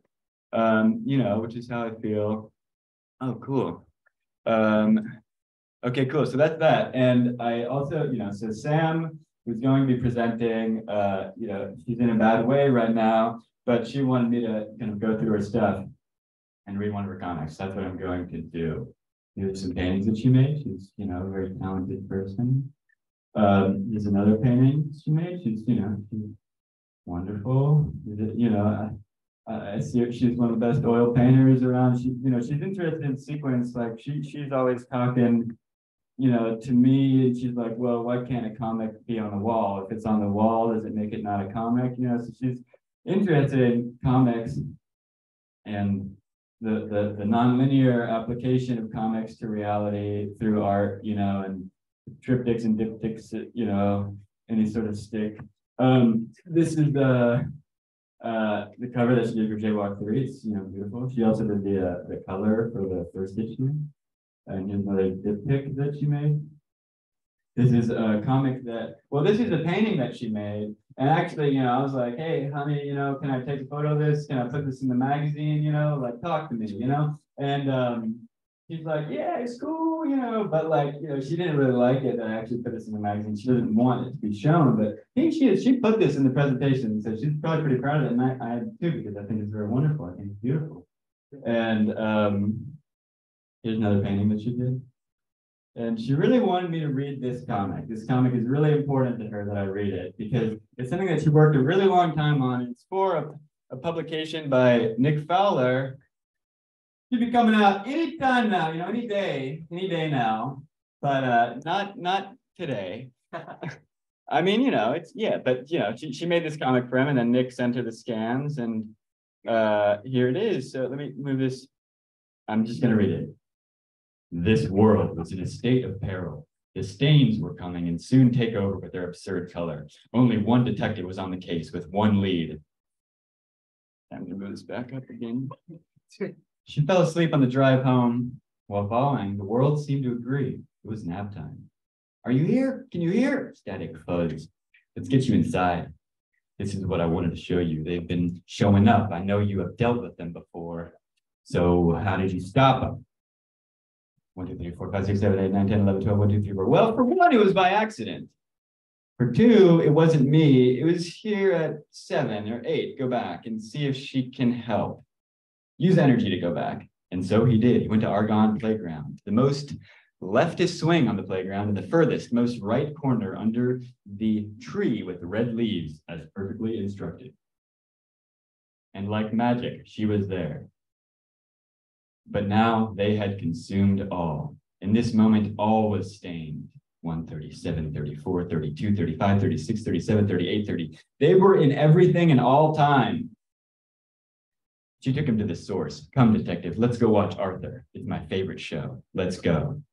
The show was not the normal Arthur detective had seen growing up. It was about Arthur harnessing the energy of, well, it was unclear, but it went on like this for 4 hours. Arthur just stood there, half smiling, harnessing. They watched. Eventually, Arthur had it all. Go now, Arthur has it. Take it before he eats it up. Don't let him eat it. Oh God, no. She got up and pushed the detective in. He fell quickly into Arthur's nightmare. Arthur was dead. His body began to expand. The energy was ready to pop. World peace, no. Universal peace was now plausible because of Arthur's demise. The detective ate the orb and went home. The orb disagreed with the detective's stomach. It pushed. Orb had missed Arthur and their days together. Orb missed being harnessed. Orb's shadow could tell it was sad. Orb's atoms knew if Shadow saw the sadness, this really was Orb's wishes. It's not that they get along with Orb more, that they did not want to be stuck in all time in space with the Orb this way. Orb was vomited out of detective, so Arthur no longer had it. He's dead. Yet, when the detective looked around, all was still stained beige. He stood and cried for days. Detective had failed. So he walked around Arthur's nightmare, detective's new house. Detective knew the nightmare was better than returning. So he opened a distillery. It wasn't as successful as he dreamed, but it was enough to hang up his hat. He often wondered what his world was like now. He knew the stains must have taken over. But now he had lived in a full life and was to die in Arthur's nightmare. Detective died at 103. His family was there. Back home, things fell apart. The stains menaced society. Obscured vision, odd lights and mixed matched color caused confusion and terror. Rules crumbled. The president retired. All presidents retired. Walgreens took over. 1, 2, 3, 4, 5, 6, 7, 8, 9, 10. God, stain school sucks. I know. Fuck. All day we just fucking harvest energy. At least you get to harvest energy from cool people. Just like how God, Arthur imagined it. Someone from my grade told me that you guys got to harvest Jimmy Fallon. That's fucking sick. No, dude, it was super lame. God, Jimmy was super unharvestable. It took hours in all of us. Fuck, I wish I was in your grade. You can just space out and work for Big Oat Milk, sponsored by Big Wall, and harvest gravity. That shit was so fun and easy. In my grade, orbing sucks. Meanwhile, Orb tried staining the world different colors, but none helped the pain like red. Orb never left Arthur's side. He fed Arthur energy so his dead body would remain clean and ready for the next. It was time to leave the nightmare world. 11, 12, 13, 1, 2, 3, 4, 5, 6, 7, 8, 9, 10, 11, 12, 13, 1, 2, 3, 4, 5, 6. Orb's desires and wishes, formed by Arthur's vision, had formed the outer world outside of the nightmare, but now it was time to act. Orb broke the barrier of worlds and searched for the next. And that's that comic. And she also wanted me to read this one. This one's called Runner. The year is 2013, year of the runner. To offset carbon emissions, energy is harvested through runners. The robes paid in high tech that collects their sweat, repurposing it into something similar to oil. We watch our runners go, scaling all terrains. They cannot break and must die running for the best harvest. Runner number 3 imagines the world outside that he is missing, trapped in this run to the death. The whales, the frogs, the birds, the supporters at home weep. He weeps. Weeping is illegal as it dilutes the sweat. Run, run, run! Runner 2, it's runner 3 behind you. Let's stop. I can see you're falling behind. You're injured. Let's stop now. Let's pull off to the left. We have 10 minutes. Let's go now. Or the runners are talking to each other. Should I shoot? Out. No, let's see what they do. Runner 3, my leg is broken. I'm scared. Please, thank you. I don't want to die running. I hate the mountain houses. The runners power the mountain houses. Everyone lives in mountain houses. Let's leave. We'll die here no matter what, runner 2. Anyone who leaves the run or detours dies. The government now sends in their best man, Urchin. Runner 2, let's head toward the clearing. The sky is kind and blue. We can die there. I think it'll be okay. bang! The story ends as urchins shoot down our beloved main characters, but there is a heaven for our runners. Their souls and conscience seep into the pages of my comic.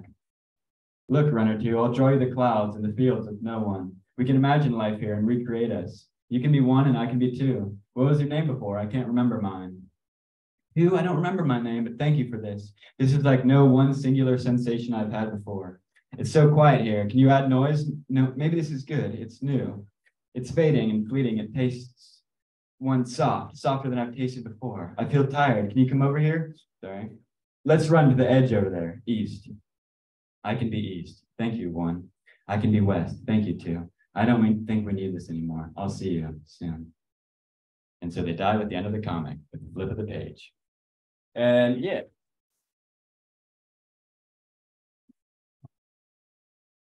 You know, those are Sam's comics. You know, obviously she's a very talented and wonderful person. And so this presentation is pretty much over. Thank you everybody for coming. I just would like to talk, this is 2 slides. I also organized an underground comic convention in San Francisco this year. It'll be the 3rd year of it. You know, the first year was 2021 and Austin came. That's where we met for the first time. This is the flyer for it. And then this is the flyer for last year. It's called the SF Puck, the San Francisco Underground Comic Convention. And, you know, if you guys if anyone ends up in San Francisco, you know, later this year, the summer, you know, let me know because everything is free and anyone can table. And, you know, we don't have a space yet or a date, but we're going to figure it out. So that's that. And yeah, cool. Thank you. You're welcome. Thank you everybody so much for coming here and, you know, listening to us talk. I'm sorry if we bored you. I hope you had a wonderful time. Thank you very much. And would you guys like to come over up here? Yeah, if you guys stand up. Oh yeah. Or sit here. No, take a bow. Take a bow. We guys, you guys stand up. Bow. Yeah.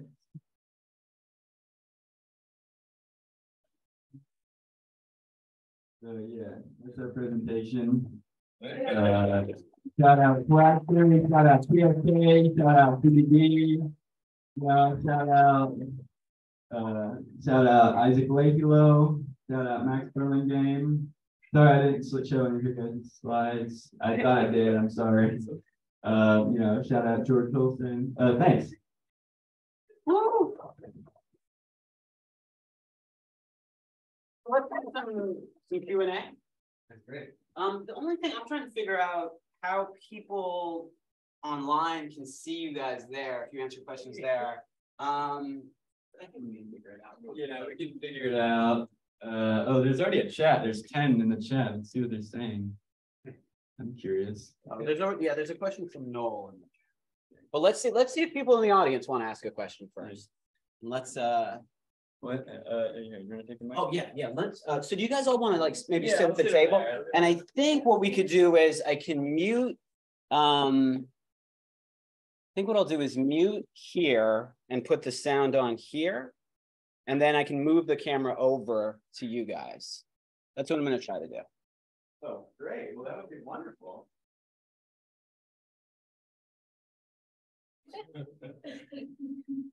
Okay. Does anyone? That's not good.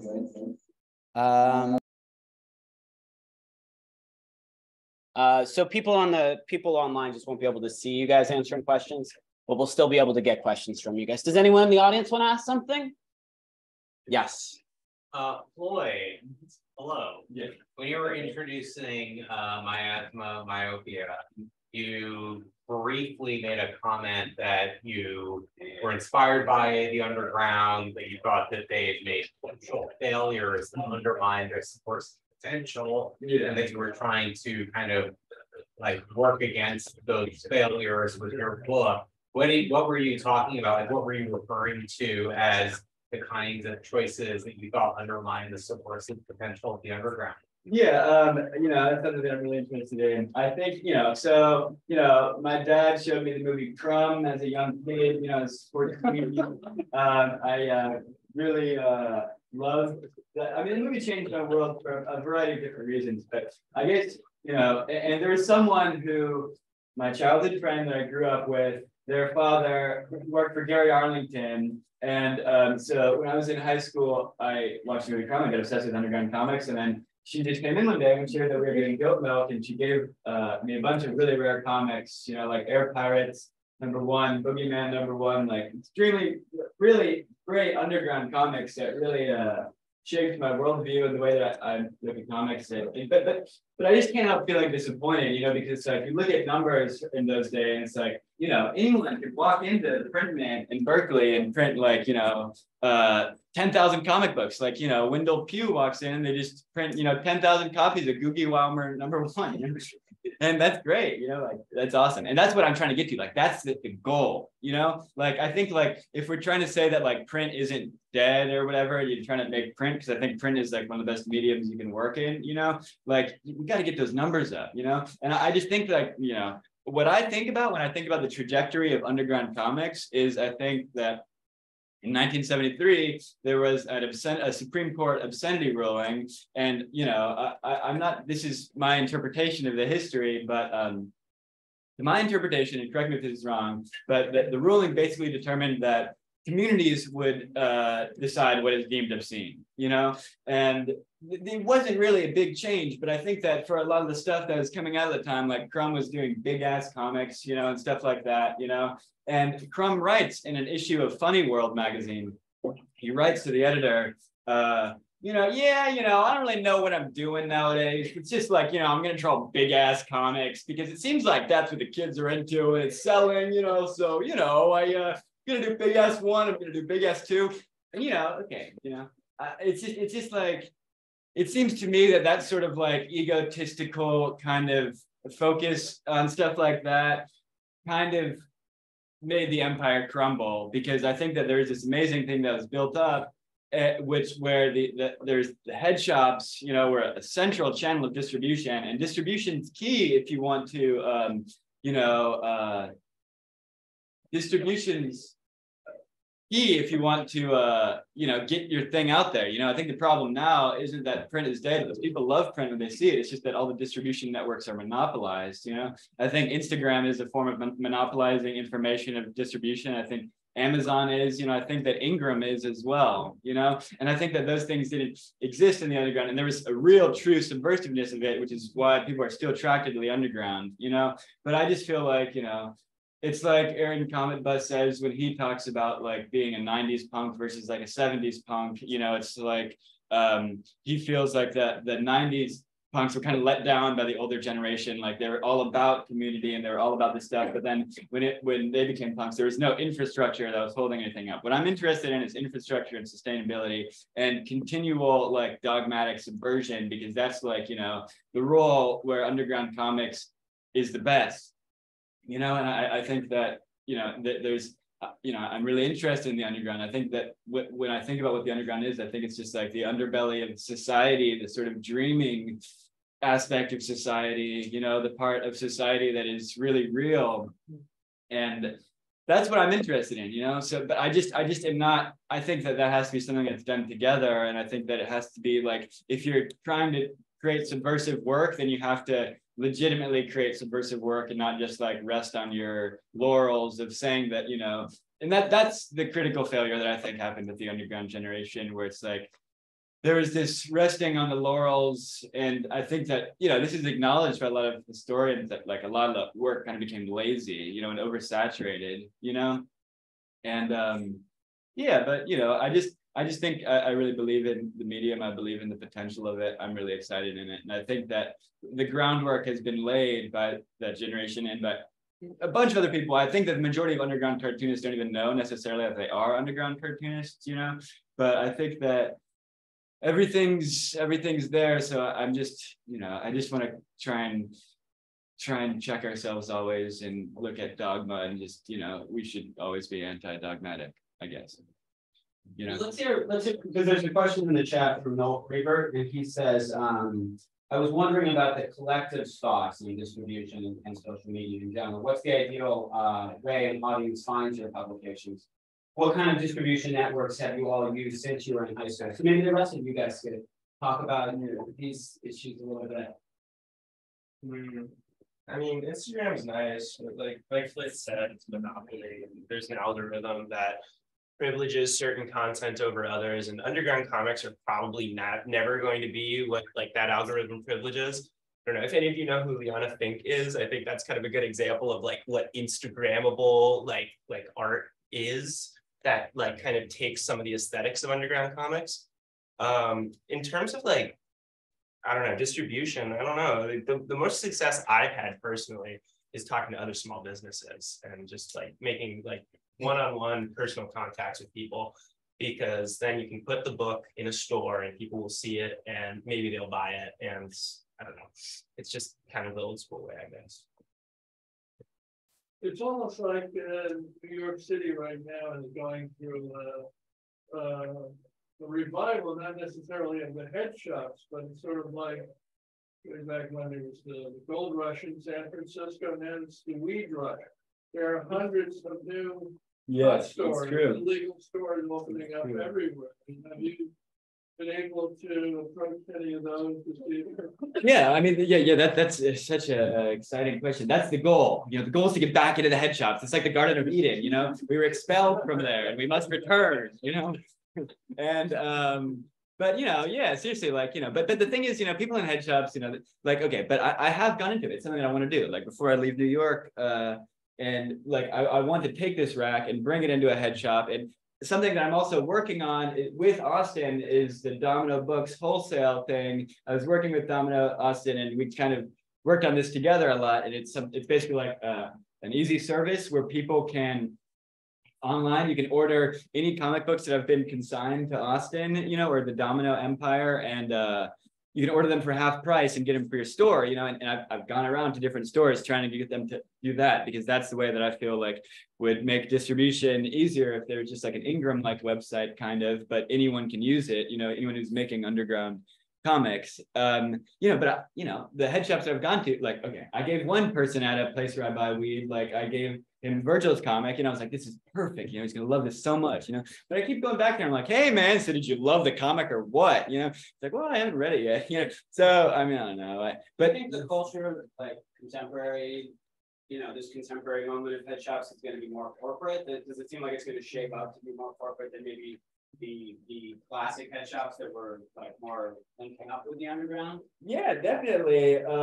But you know, we can still weasel our way in as possible. I mean, you know, and the head shops aren't the real Garden of Eden. The real Garden of Eden is just having a sustainable future for underground comics and people who can make them, and they're disseminated, and it's channels that reach the people who want it to be reached, you know, because otherwise we have to depend on third-party things, you know, and you can't blame anyone for doing it, but it's just soul-sucking, you know. Me personally, it's just like I just can't do it. Like it's not good for my mental health. Like I just can't do it. So I don't want to do it, and I feel like that should be allowed. That should be okay, you know. But then, like, you know, I keep feeling so frustrated because it's like it really isn't okay though, you know, because no one really sees it or cares about it. But I just want to feel like it is.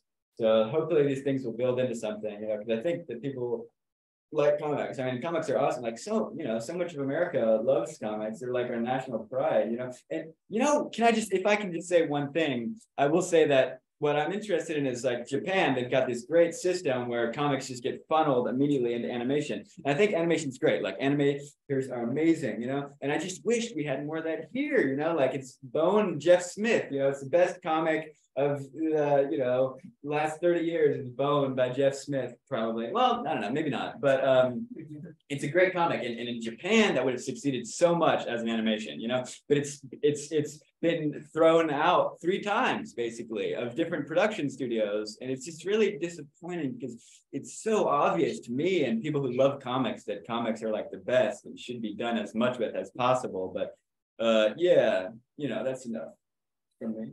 Does someone else in the audience have a question? Or you want to keep talking?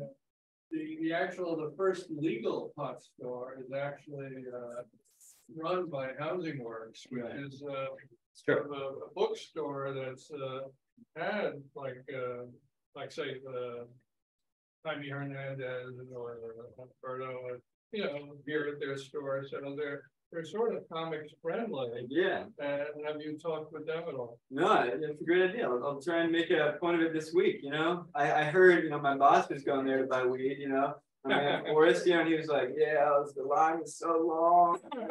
And I just was like, we got so much time, but Illegal stores you can walk right in. Yeah. I mean, and what I did talk to someone, I was like, would it be cool if I brought in a rack and we could sell these comics? I think it'd be cool if people are looking to get high when they come into your store, and if people are high, they just want to like look at stuff, and then the idea is they would see the comics and be like, oh my God, like that is like the orgasmic sort of reaction from like an underground comics maker for me, is someone being high and discovering a comic somewhere and then just like, William Blake, the voice of God. That happened to me. Someone had a question over there. Did you have a question? Someone over there? You seem to have your hand raised. Does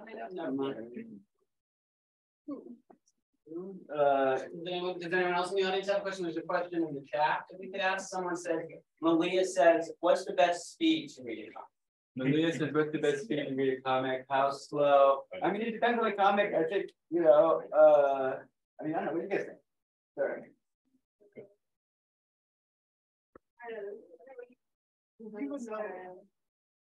The best speed to read a comic is that kind of reminds me of what Floyd was talking about how like comics are different from movies because the panels are like set in stone. So I think the best way to read a comic is however the reader wants to read it. And yeah, just like reading any book that's just like it's up to you. There's this nice thing that Neil Gaiman wrote as the intro of Sandman Dollhouse, I think. And he talks about the space between the panels and how you can determine for yourself if it's like an out between the two or several different ways. No. How you can determine for yourself the time between it. And I think, I don't know, when I was younger, I used to speed through them and just read them like a novel and completely ignore the pictures. But then as I got older and started drawing my own comics, I realized it takes so fucking long to draw each picture. And so now when I read comics, I want to take time to really feel the environment that the person who wrote it and drew it was intended on creating as they were going through it. But I guess it's however, and the beautiful thing about it is that you have them, you can read them over and over again and see try them at different paces and see which one feels right. Yeah. Virgil, you got anything? Yeah, it's not a book. The pictures let you read it at the speed that you want. We all they say that people don't when they go to museums, they on average only look at art for 3 seconds or something like that. So I don't know. I always try to stray on the side of looking at it longer, just so you can see the intention. Can I say something else? Yeah, sure. If I may add as well that in middle school, in high school, I never read any books. All the books that they would give us to read, it's I don't want to read this. It's so boring. I'd go on the Spark Notes in the library and just write that shit down. And then I'd get a C. And that was cool. But what I really liked in comics, it's like Jade said, that with Jade and Maple would read comics in the library. That's what I would do all the time. In middle school, I would just go to the library and these girls would throw shit at me and that was cool, but to get away from them, I would go into the manga section. I was trying to read it. And when you're reading comics like that, my feeling is that if you just keep turning the pages, that's the best feeling on earth, But the problem was that I felt I kind of ran out of that, So I was all right, I'll give books a try, I guess there's no more comics to read, Because that's the feeling that I'm looking for is when you're reading a really good comic, you just can't stop reading it. It's very active. And whatchamacallit, yeah, so books are cool, you can do those books, it's better with comics. That's all I gotta say. Did you gravitate towards each other as friends first or as artists? Did you guys see your art and then seek each other out, or did you just know each other before you saw each other's art? Friends. It was homies. Yeah, we were homies. We're homies. Lunch. Yeah. But we went to an arts high school, so there's things that you do you know, you do art. But the thing that sucked about it is that you can only be in one department. You know, they were both in visual, Jade and Virgil. I was in the media department, and I was in the theater department. So, you know, but that's like bullshit. You know, like you should be able to do whatever you want. You know, like I was so sick of my teachers. You know, he like slapped me on the face and said I was like the Three Stooges. You know, he choked me one time. You know, he said I didn't understand the open scene correctly. You know, fuck open scenes. It's me and this guy Max at 6'10", you know, we're going in and then he slapped us both across the face. Because we were like the Three Stooges. So yeah, that's hot.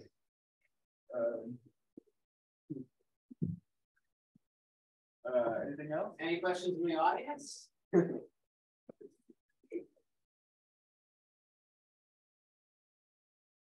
Anybody? George Olsen. I just think about sometimes when normal people are like mainstream readers look at your comics, they see them as like intentionally illegible, or like I'm thinking of parsing Rumba or Living Alive, reading your comics and saying that you're just trying to get at your insecurities or something like that. Do you want your comics to be intentionally illegible, or is that just the way they happen? You know? Well, I mean, I think, for me personally, or well, I don't know. It's just, I guess it's varying degrees with each person. yeah, sure. We can all talk about that. You guys want to come a little closer to the mic? This is Mike. Yeah, I mean, really, I see my comics as making so much sense and being like, yeah, like when I put out that comic last year, it's like, oh my God, people are gonna love this, like it's just gonna make so much sense, and that's why, like now, I'm like, I just gotta stand up for myself. It's like on trial, and like, we're telling me the comic doesn't make any sense. I'm like, dude, what? It's like more clear than the Bible, But, anyway, what do you guys think? Clarity. I read when I was younger, I read almost every manga at my local library, and after a while, they just got so boring because it was pretty much the same structure over and over again. So I think that, I'm not saying that about all comics, but just for me personally, I don't know, I feel like there's so much potential in how stories can be told, and I feel like, well, to get something published, it has to go through a series of hoops. To be legible, to be marketable, and da da da and da da da. And because this is doesn't have to be like this with what we do, it's nice to just be able to tell a story how it feels personally, or whatever pacing feels right, or whatever structure feels right. And I think, yeah. I don't need a mic.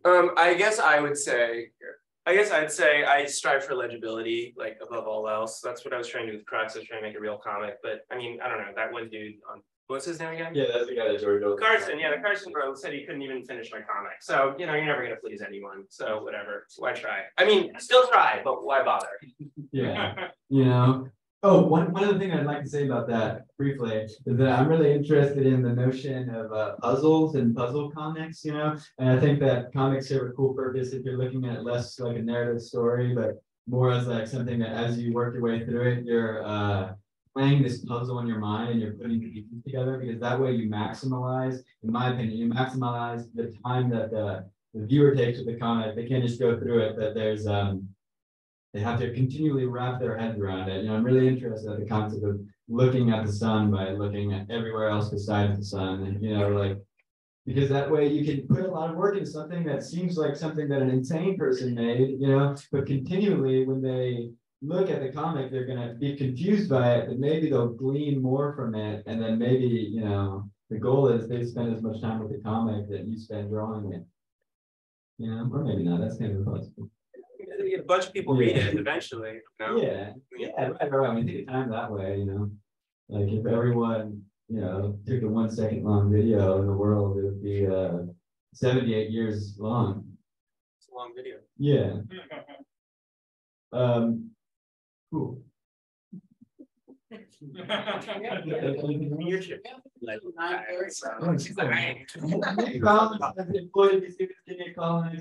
What's up, Nick? Can you tell me what's up? Here? Is that cool? Is it personal? Is my family okay? I don't know. What's up, dude? Any other questions? Oh, cool. Elias Freeman said, What do you think about the art within comic books being used as material for the technical reproduction of new generations of art styles and also comic styles? Yeah, question. I don't get let me see, what do you think about the art within comic books being used? It's like Roy Lichtenstein, that's what he's talking. He's talking about swiping, right? Or no, he's talking about like someone. Elias, you can also, if you want, you can come on screen and ask a question. Or Yeah, let's come on screen. Come on, like. The swiping thing sounded accurate. Yeah, the swiping thing. Okay, yeah. So you're like swiping stuff from like Alex Toth or whatever, repurposing it. Yeah, I think that's super cool. I think, you know, things shouldn't be derivative, but I think that okay, here's the thing, right? Like no one knows who they are. Honestly, everyone is pretty much like nothing, you know, because before you were born, you're nothing, you know. So like, you know, but you get these identities shaped as a human. But I think, you know, what I think is that, you know, every person is kind of the same as like trying to, you know, cover up the fact that they don't know what the hell they're doing on this planet, you know, and, you know, who these people are forcing me to do things, you know. And so, you know, I think that if we're trying to make stuff, it's just an escape from that. And I think that there's this human element that will, it's like the role of the actor is similar to the role of teacher in society, because although they're given a script, they still have the opportunity to kind of like express their humanity in that role. It's like a node, you know, like a finger. And so it's like everything's collage. There's nothing new, but you know, you do get the advantage of like, I hate when people say like everything's already been done, you know, because sure, like, you know, some group of ideas may have been lumped together, but they haven't been lumped together now the way I'm going to do it, you know. And also it's like what you would call it, you know, there's a human unpredictability. I think that the basic rule of all reality is the rule of possibility. And, you know, the unexplored possibility is sort of the destiny that we have to, you know, scratch out of reality. What do you guys think? What was the question? It was about like swiping. What about swipe, like Old comics being like repurposed, like old ideas. Like they're not your idea, but you're still repurposing it. You know, do you think that does anything with it? Genuine article of the comic is kind of a damn deep, the genuine article of either. I don't know, when being like comics is like a artistic concept in themselves. Ideas, kind of. How do you feel about that? How do you feel about repurposing other people's ideas, making them your own? I guess that's what I think. I think that comic books are good for that. With anything, I feel like it involves like a different context, like something written 10 years ago would be about like a time that was 10 years ago with a completely different like set of rules and like different technologies, different like political issues and like sort of like anything, whatever. And like even like certain issues from 10 years ago in a certain place would be about that. Like if you're whoever you are in a certain town 10 years ago, that'd be very, talking about one idea, that'd be very different from like a different person now in a city talking about that same issue. So I feel like it just like adds to a lineage of like a certain theme being pushed and expanded and added more dimension to it. If that makes sense. Yeah, I don't think it'll ever be the same thing. Like you're talking about art crime and like kind of the failure of the original underground comic book artists. So like, and kind of in being aware of that and creating work that is inherently based off of that, just because you're aware of who they are, you kind of are able to like subvert that, I think, and you know, work with it at the same time as using it as like your artistic base to an extent. I also think that there's a through line in the idea of the underground, you know, and I think that the underground represents a constant resistance to the monotony that society tries to impose upon reality, you know, and is part of the dreaming reality. And I think that stuff like that will never be derivative if you're connected to that reality, because your ideas will just sprout within your mind like water from a holy spring. You know, well, no, that sounds terrible, but like, I guess what I mean is like, you know, I'm interested in, as long as you try and, you know, it's like Vale says, your only free will is the power to say no. You know, I think as long as you're trying to say no something and trying to grow other things, because I think that one of the things that we can do with our lives is to try and grow as many things as possible. So I don't know, you know, as long as you're growing something, you know, not, killing people. You had a question? you're maybe kind of answering it, but when you were talking about reality and swipes, and it kind of led me into what I was actually really wanting to ask, like about this collective, like, and what really made me interest me about this collective, this like, and maybe anybody can respond to this idea of like, do you see your work as like in a conversation with, I guess, political reality? And for me, like, it's interesting looking at your different work and talking about world building and in different ways, like in your different work, and also all together in the collective, like, because you all maybe came out of like, you know, mass produced, like, you know, normal comics that had to do with world building, and you're kind of seems like interpreting that into this new kind of like crazy spaceship type thing that does different things. So I was interested if like it's hard to formulate my question, but like how do your comics like intersect or like deal with reality? Like what does it mean to you to be a cartoonist in this sort of reality? How can you change reality? I don't know, stuff like that. Well, I think like to start out with, we're all pretty in field. Like I think it's safe to say like postmodernist writing that's like really funny and also really referential to like commercial, like making fun of like the commercial reality of this time. And I know that was popular in like the 50s and whatever. Yeah. No, you're good. Keep going. And like so that kind of comes, or that's like a something that comes in a lot in different ways throughout a lot of our work. Like the humor is definitely there, the like fear of like the claustrophobia of living in cities with and being bombarded with like noise and imagery is there. Like in Sam Explored comic that I love so much, she was talking about she spoke about like the harvesting of energy and making jokes about like the replacement of corporations in government, like the I lost my train of thought. Yeah, so there's something that I wanted to say that had to do with that. And it's like, I remember actually having a conversation with a friend, Nick Fowler. I don't know if he's still here. It's something he wants to talk to me about. But, you know, Nick Fowler, can I just say, what a guy. Can I just say that? And I'm also going to say that I remember talking to him about, you know, our journeys as cartoonists, and we were talking about how to make comics. And I kind of felt like, you know, then I remember saying, and I remember thinking like, that the job of the underground cartoonist is to like subvert the perception of reality itself and to subvert reality itself, you know. And it's something that I also think about when I'm thinking about books, like the reading of a book, right? Like take someone like, you know, a surrealist writer or something, right? And they're doing these things with language where they're putting these things, these words next to each other that in a natural setting would never have come up next to each other, you know? They're not things that can be used to describe a thing, but yeah, like, you know, it's like when you get those words together, when they hit each other, when the space between the words implodes and the two words become a single thing, that's where an image in your mind is created, you know? And I think comics has a similar effect. And I think comics is also directed towards like anyone, you know. I think the goal of comics is for everyone to be into them. Like there's this thing that Jordan Crane said in this manual that you wrote about reproducing stuff. And he says, don't give your comics away to people. That's just like throwing them away. You should only give your comics away to important people. And I don't feel that way at all. I feel like everyone should be reading comics, and comics should be a part of everyone's lives, because they can, I mean, I don't know, I'm just interested in using that to break on through to the other side. If I, you know, will allow that. Yeah.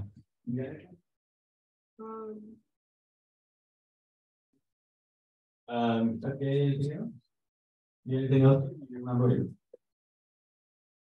Does anyone else have a question in the audience? One more. Yes. Just thinking about comics historically, there's been this obsession with craft and like refining craft and making perfect looking images. Do you have a relationship, or anybody has a relationship to that? Like, you have your own craft that you're trying to perfect? Are you trying to emulate somebody? You have influences that you're trying to reach for? I don't know. It's like a very broad question, but you could say anything about that. Anybody? I don't know. I think what's interesting about comics is that there's two really important parts, which is the like actual craft of like being able to draw and the visual art. And then also just the storytelling element of it. And I would say like the perfect comic is like really nice to look at and also just like tells like a really gripping story, like you're like watching a show or something. So I guess that for me would be the like pinnacle, sorry, it would to be like mastering both those. I think it's fun to be like a human Photoshop where you can like take pieces of information that you've taken in and that's floating around and like regurgitating it all in like this one place, but like in a way that feels seamless. And I feel like with craft, it's kind of nice that with comics, something doesn't necessarily need to look like the thing it's supposed to in order for somebody to like be like, yeah, that's like a cup, even though that doesn't look like a cup at all. Like, there's a lot of freedom in like, I think with like,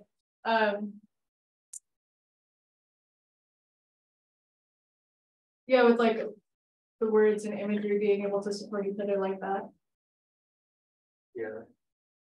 No, I one of my favorite things about comics is how far away from like the true essence of an object you can get while still retaining like that like, you know, the soul of an object. Like you could draw a cup in like so many different ways, and you could just keep on abstracting it to such a ridiculous point, but it'll still be a cup. Because like it's so, comics are so like in that like they have that idiosyncratic style that like only one person can make. Like no one person's comic really will appear exactly like another person's. And you could really like, I don't know, I think you can have a lot of fun with that, especially in terms of like, you know, representation of objects, ideas, they all connect. So we can really, I don't know. Yeah, we can play with people's expectations. The way I feel about it is that, you know, I'm a self-taught artist, you know. Really, my drawings are bad. They're technically bad. You know, you know, they're not good drawings, you know, which is a difficult thing. And but it's also like why like growing up around these people is so exciting. They're so talented, you know, so I can kind of, you know, it's like anyone can do that, you know, so I'm trying to do it my own way. But now my problem is that I like have crippling arthritis in my right hand and I can't really draw with it for extended periods of time. So, you know, I'm just trying to teach myself to use my left hand. Like about, I've been saying I've been about 60% there for about a year. I think I'm more about 80% there now, maybe 75, but like, you know, so I don't really plan on stopping being a cartoonist, but, you know, but I just have to accept that my craft is, you know, you got to work with things, you know, you got to work with what you're dealt, you know, you got to work with the hand that you're dealt, you got to deal with it, you know, and figure shit out. And I think that anyone who tries to impose like a hierarchical definition of quality when it comes to craft is like way off of their ass, you know, and they should be, you know, executed publicly in the square. No, I don't think all that, but you know, it's just not that you're right.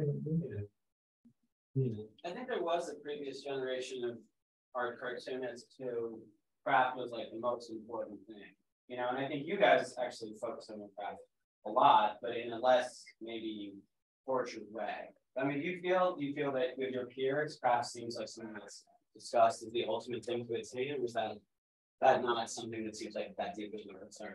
For me, craft means working on yourself. So if you're working on yourself and you become a stronger person, then your art will inevitably as well. You know, it's just all about trying to bring it out, you know. And I think that regardless of whatever way you go, as long as you're trying kind of like being an authentic, genuine, and striving for the ideals that you're trying to strive for, there's no way that you can go wrong. What are you guys thinking?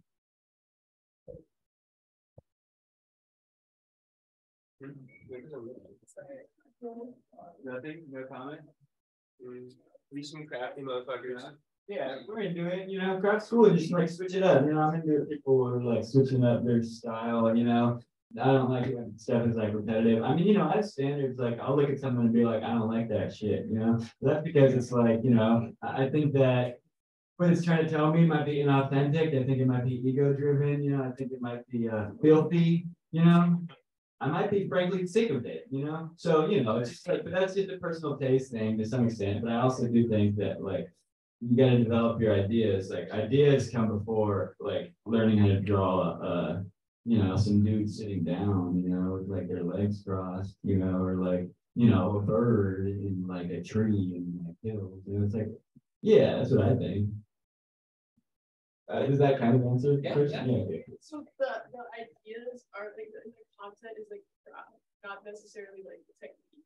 Is that what you're saying? Well, I think that our ideas are like kind of the most, they're like the most like a priori, like, you know, that's the most you that you can get, you know, like your ideas aren't fake, like they come from you know, regardless of what other stuff you're interested in. If you have good ideas and you're interested in it, and if you know that your ideas are complex and layered, and I think that that's what it has to do with, it also has to do with being a complicated human being, which everyone is, so there's no reason why anyone should be, you know, not a perfect craftsman or craftsperson, as long as they're, you know, as long as their ideas are in the right place. Because I think, you know, someone could be like, yeah, you know, like, I love comics so much, you know, I hate women, I love comics so much, I really, all the most beautiful comics, so all my love, I hate women, you know, it's like, you know, it's like, they're bad ideas too. I think that we should be able to say that. I think that we should be able to say that some ideas are bad and try and destroy them, you know, and that's like the goal. Thank you. Yeah. You guys feel me?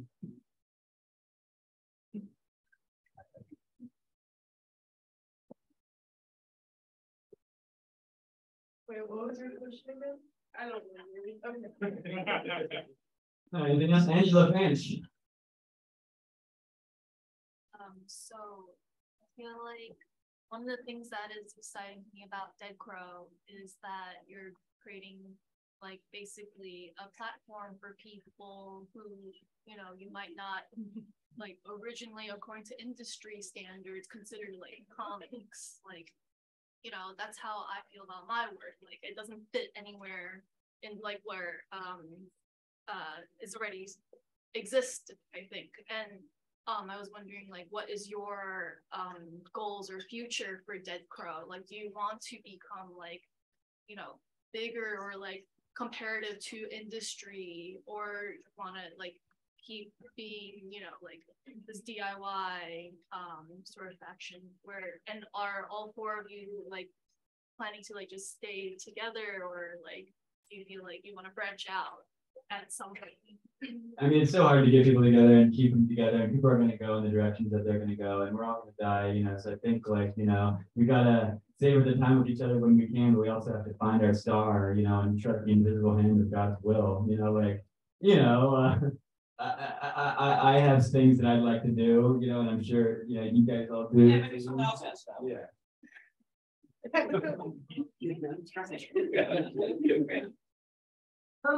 Yeah, I think that like we definitely all have our own separate goals or whatever, but just like for right now, it is a really awesome like thing to have, just because it is like is a community of people that you like, you know, really like respect or like and stuff, who like you like their art and stuff. So like for now it's like really awesome thing, and also like I'll always like remember it or always be like a part of like what I think about with my like art community, I guess.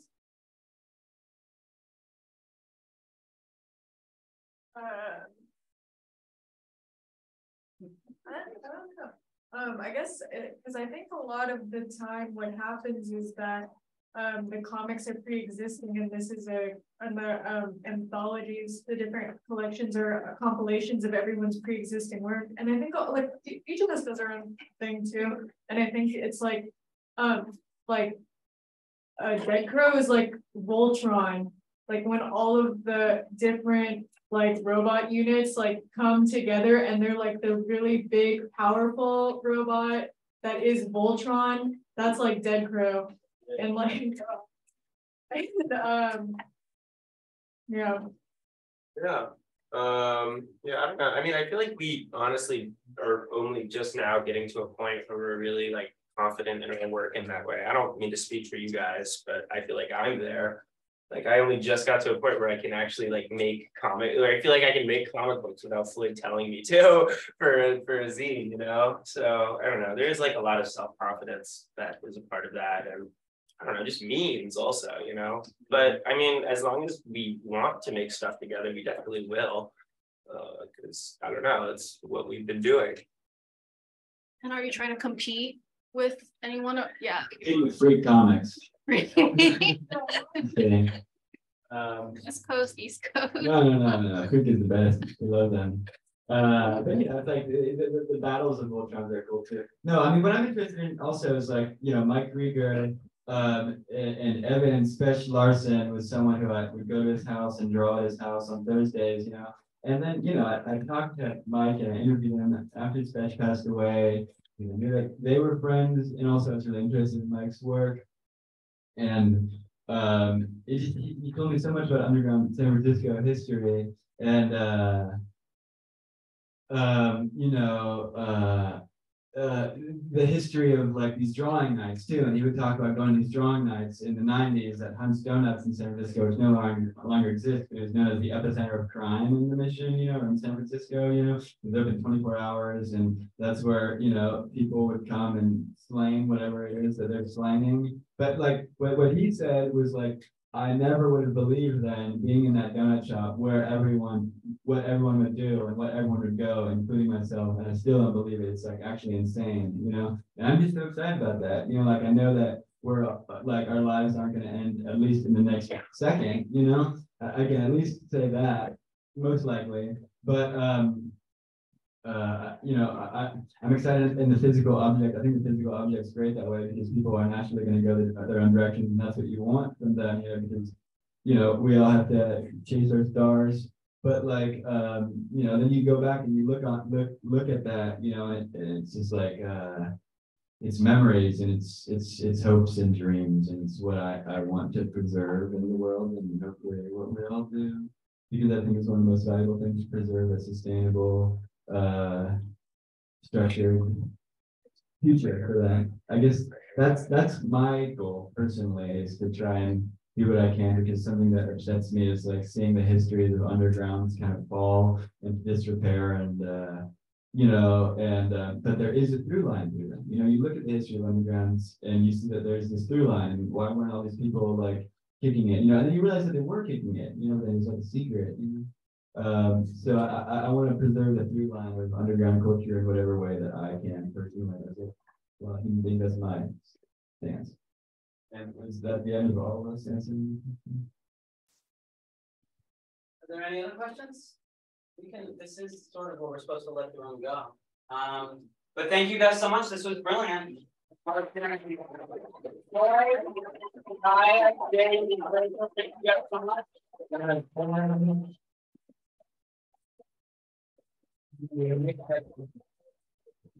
And thank you for everybody watching over the hours.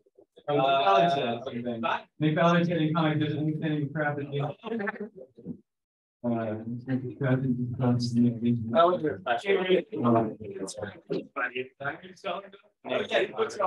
Yes. They're all $10. Deadcrow publications right here for sale. Yeah. Go on, Ashley. Yeah.